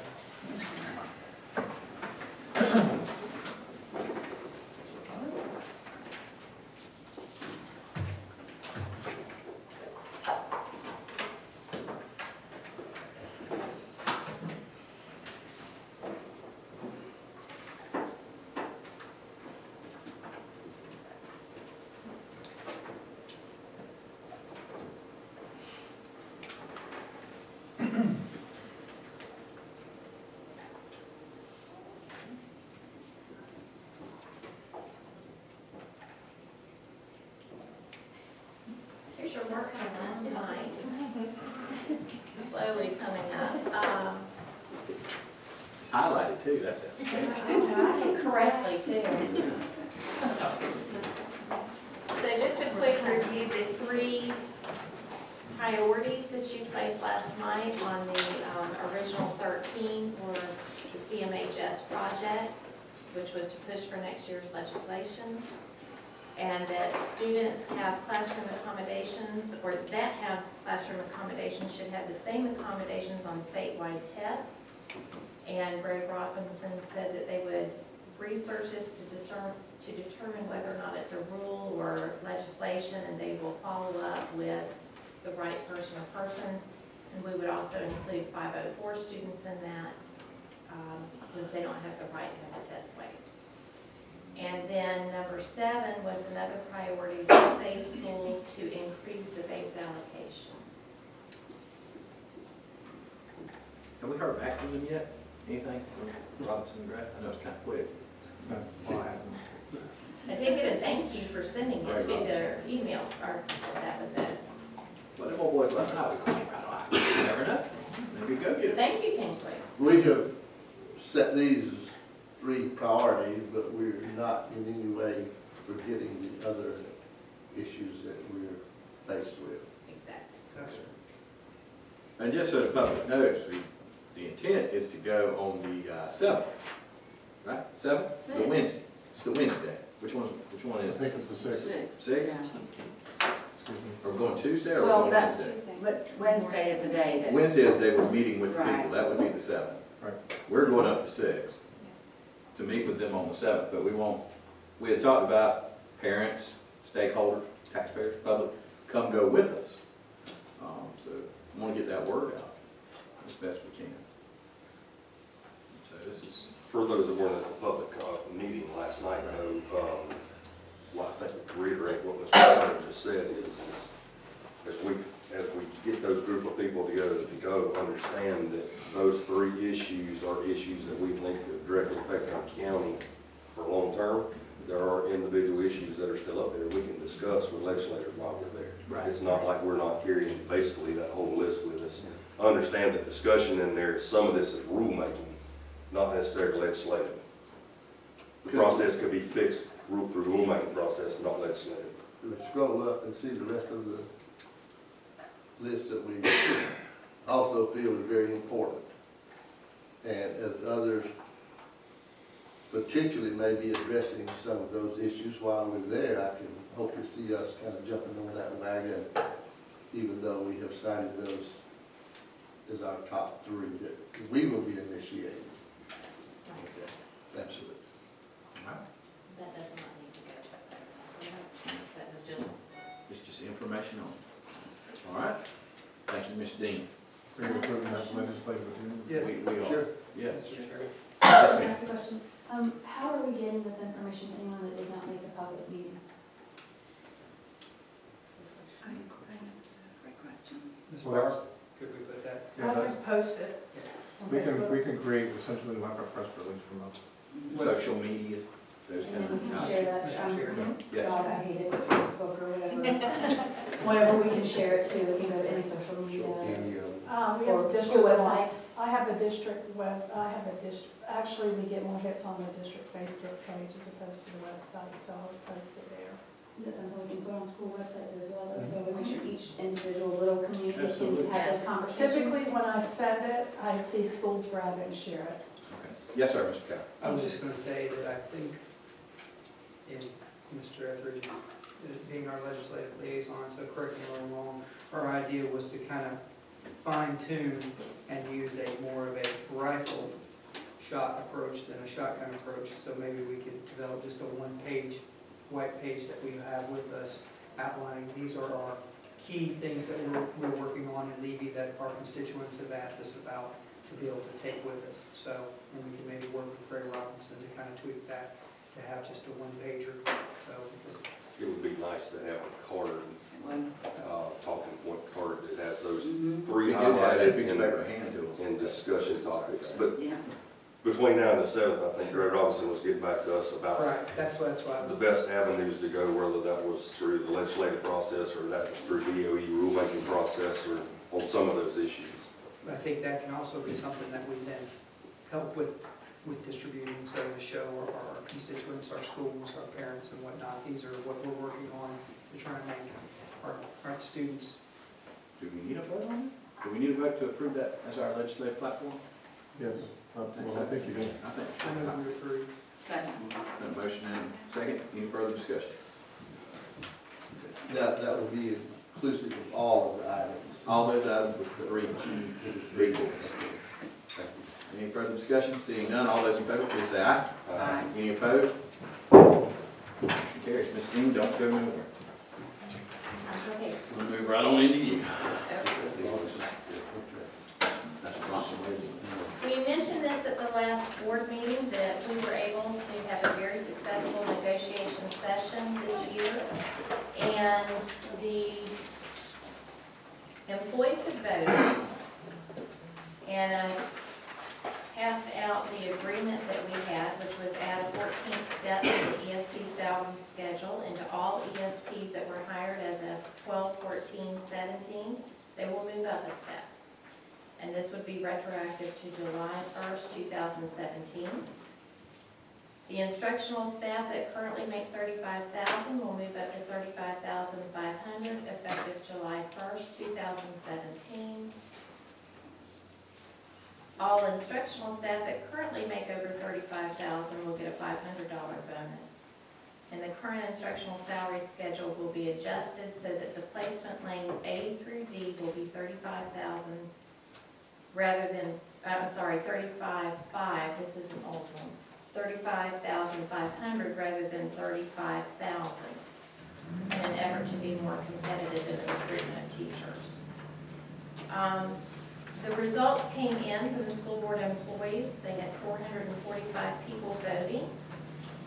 Yes votes, there were 379, no votes, 65, and maybe votes, 1.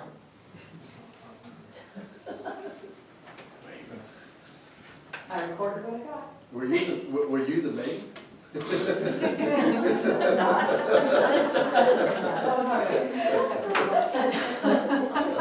You what? They didn't So- understand. Well, I thought about it, I was like, do I send that? I said it. It was a vote, I had to send it. That's hilarious. So it is our next step to ask you for your vote on this so we can proceed. Make a motion to approve. Okay. We have a motion and a second. Any further discussion? I just want to say something. Go ahead. I think the school board did their diligence and put together the best package we could for our employees. And I appreciate the other side coming back and recognizing that and us working together and not against. Fine, yes. Yes, Thank you. it was very nice. Yes. If there's no further discussion, we'll now vote. All those in favor of approval? Aye. Any noes? Motion carried unanimously. Thank you. Oh, is there a maybe?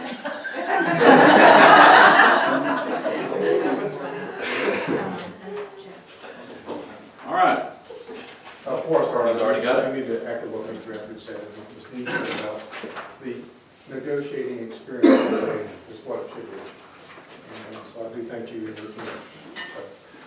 As I'm here to recommend administrative pay compensation plan, and as always, we mirror what we do for everybody else. So you have in front of you, it looks like this, that little thing in yellow at the bottom, that all administrative staff receive a $500 bonus, and add a 14th step to the confidential ESP salary schedule, and then all confidential ESPs that were hired as of 12/14/17 will move up a step, and this will be retroactive to July 1, 2017. Is that a recommendation? That's a recommendation. Recommendation. I move the recommendation. Second.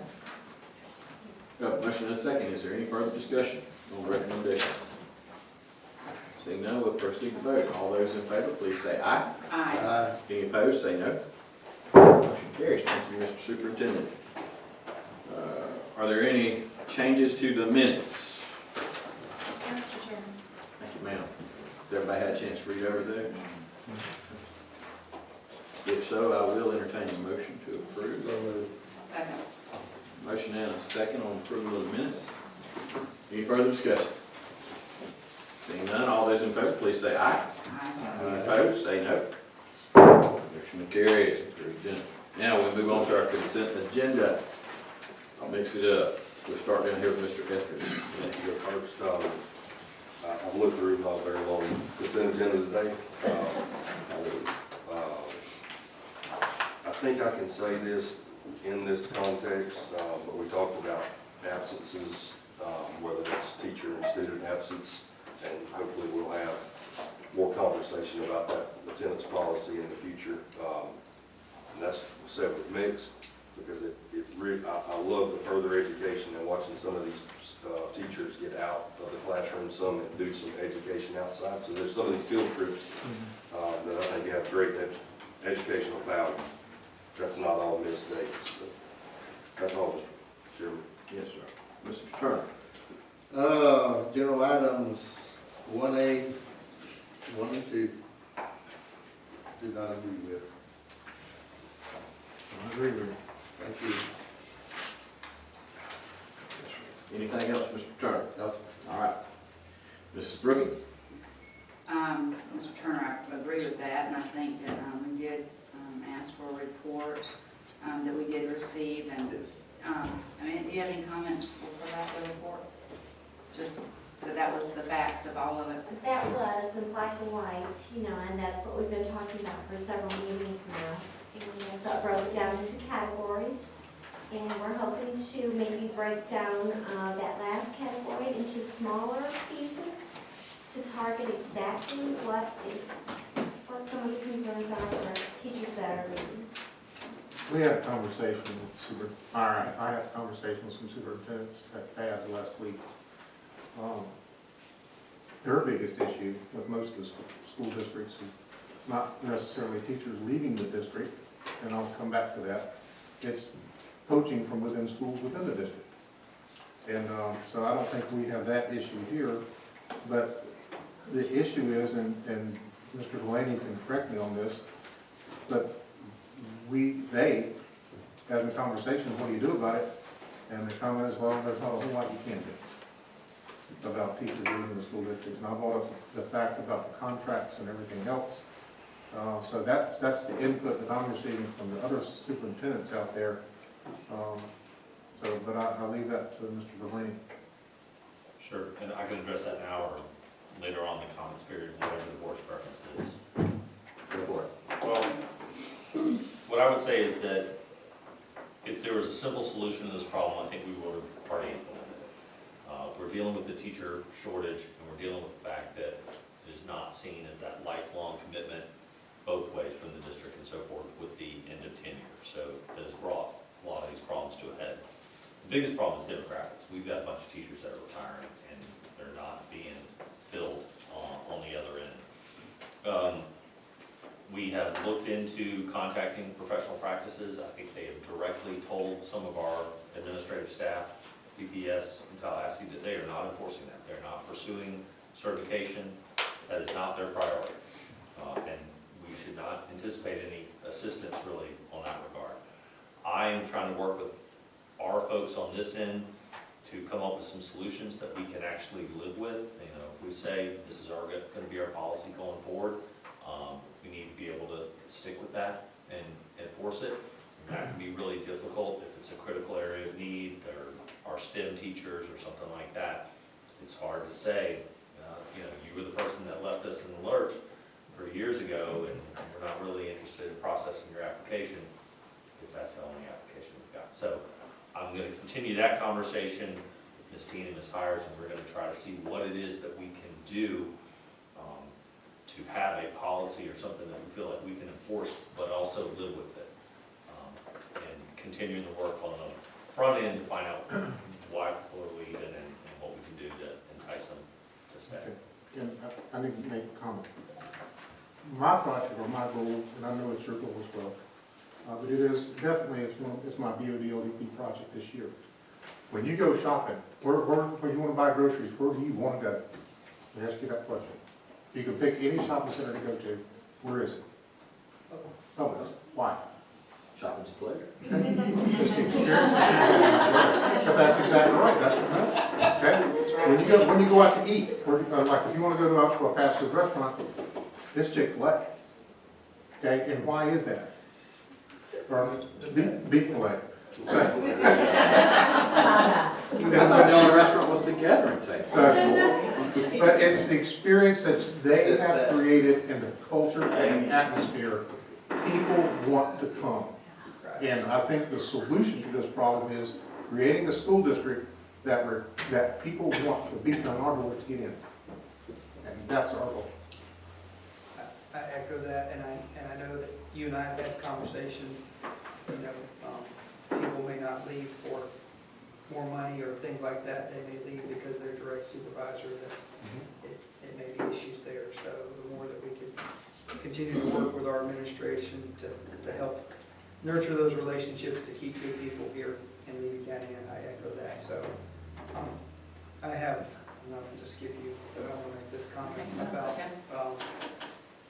it seems like the people that we bend over backwards to help whenever they come in the middle of the semester, or we go the extra mile helping them with certifications and things like that, that those are the people that then at the drop of the hat we get burned.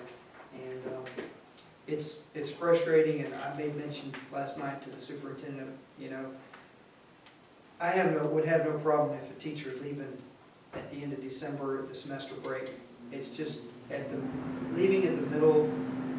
We've got kids that need instruction time, and just what a travesty I think it is that they're not honoring. And if there's a way that we could work with y'all, Miss Melody, to maybe develop some teeth in our contract, I would sure love that, because I think that it's a one-sided benefit right now, that we're on the hook here, and somebody to leave our district in the middle, to leave our students in the middle. I'm frustrated like our other board members are, and I know administration, both at the school site and here at the district level. So I would welcome anything that we could do with that. So. Any other comment? I'm through too. Thank you. I had all my questions answered. Anything else? That was really it. So I just happened to be at Chief Linnell when this one was leaving yesterday, so that just kind of got my dander up. So. Anything else? Ms. Dawson, they have a comment for that, because of body language. Do you have anything? I look forward to our district working with our union to make things better, so that we don't have these issues of teachers leaving on our own time. And I totally agree with your nurturing what you have. Make sure you know what you have before you get rid of it. All right. All my questions have been answered. Do I hear a motion? Do I have a second? Have a motion and a second. Any further discussion? All those in favor of the consent agenda, say aye. Aye.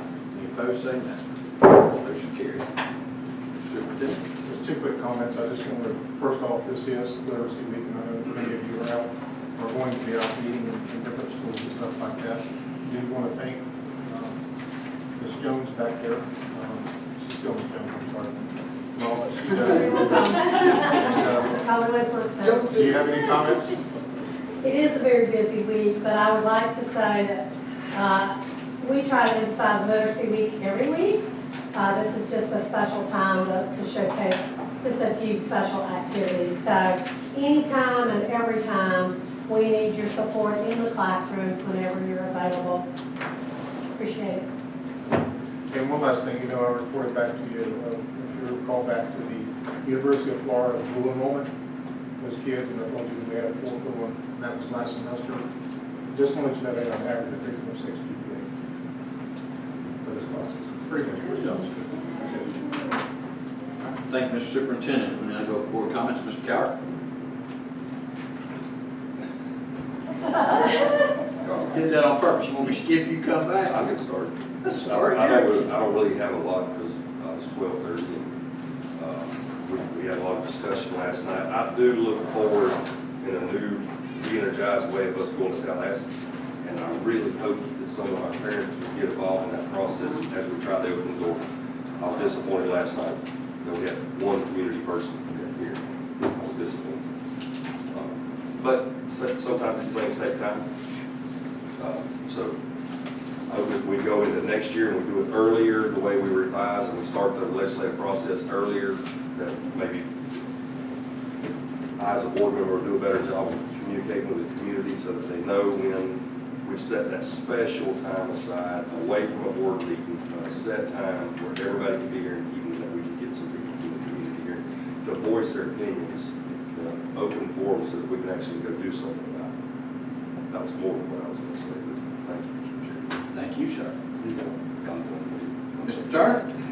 Mr. Joe Wayne, thank you for stepping in and filling the shoes while the other gentleman is sick leave, Mr. Bruce. So, thanks.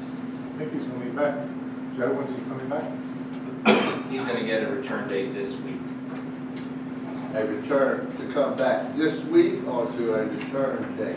He'll get a return date. Okay, so it may be this week, it may not, but hopefully soon.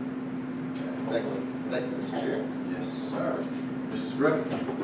I just appreciate all the time and the comments and the extra effort that, we all took today, administration and, the process for Chief. And then on something that Brad said, and I think we talked about last night, just starting earlier, and I know that just all the comments and the legislative process, there is a need for us to start early, but we really are starting earlier this year. We're doing more. We have started earlier. We're going a month earlier. I'm just, I get concerned about those kind of things when we really are making that effort. So, how much more is it going to need to do or we need to do? I mean, I want to do everything we can, but it just, that is a concern. But I do appreciate everything that we accomplished today. Thank you. Anything else? Mr. Cowart, if you were ready. I'm ready. Go ahead. Don't forget, Gala is February 17th, so at Ponce Middle High School. I believe the theme is garden party. Don't ask me what that. Planting seeds of knowledge. Planting seeds of knowledge. So it's a garden theme, garden party theme. What is the dress? Yeah, what is the dress? The dress will be not Western, it'll be, It's Informal. Well, I mean, we had the Western here. I get it wrong every time. I just wonder. I won't try. Well, we only had that one year with denim, that's what I was And I trying to showed think up in a of. suit. Yeah, that was the only one time we tried it, so. I just want to try to get it right one time. Yeah, it's your Sunday best. I appreciate us having last night. I echo Mr. Etheridge that we just got to continue to nurture and get more people involved in this process. Because I think the more people that we can, there's strength in numbers and strength instead of just hearing what may be construed as just us complaining. So, which is when we're just trying to share what our constituents' fears and issues are. So, and Ms. Melody, I hope I didn't ruffle your feathers. So I'm hoping that we work. So I know that there's got to be something that we can do that can be beneficial.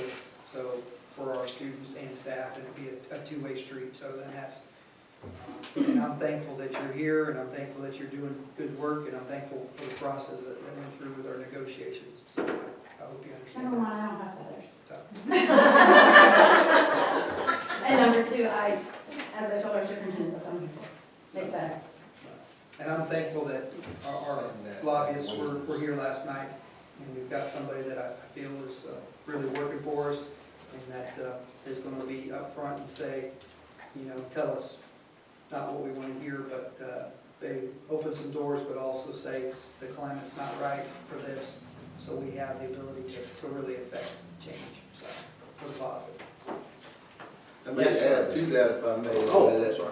That for, I'm sure Ms. Carson will be giving back information to other members, that was one of the factors that went into selecting the three major issues that we were looking at, was the climate and receptibility, receptive, whatever word I'm looking for, that was given by our lobbyists that were here that gave us an indication of that. Mr. Delaney? Sure, I'm not asking for the board to vote on anything, but I would recommend to the board that district staff and I have a little bit of leeway to look into the cell tower issue at Chiefland Middle High. Our lease only brings in $4,800 a year when we're paid on time. We're not being paid on time. From listening to the presentations today, it sounded like that was kind of an obstacle for reducing flexibility on the campus. And no knock on anybody that works here, and I don't know this stuff all that well myself, but just the district is not equipped with the expertise to know what needs to be done to maintain this tower, to assess the condition of it, all of those types of things. If we're doing a bunch of construction on this campus, it seems like an excellent time to get out of the tower landlord business, tower ownership business, and to get into the tower site location landlord business, where somebody else constructs it, maintains it, and they pay us a check timely for letting them be on our property. Maybe back by the ag building across the street, or the ag area across the As long as street. the cows can't chew on the wires. I don't want to hear, already have them in the swimming pools, I don't need them chewing on the wires. That's right. So, I think that is very wise. I think that's something that needs to be done. Yes, ma'am? Question, is that strictly for Chiefland, Ohio, or would that be for other campuses? I think that my thought process right now would be only for Chiefland Middle High, because it's right in the middle of campus, and we're obviously about to embark on this new project. Based on those presentations, that sucker's in the way. Yeah. That's the only way to put it. That's the only We're in the campus we education have. business, not necessarily work around a tower business. It's the only campus we have a tower on. So it just might But be. I know there is Yes. I was just gonna say, I believe that $4,800 now is only one person, there's two people leasing space on that tower.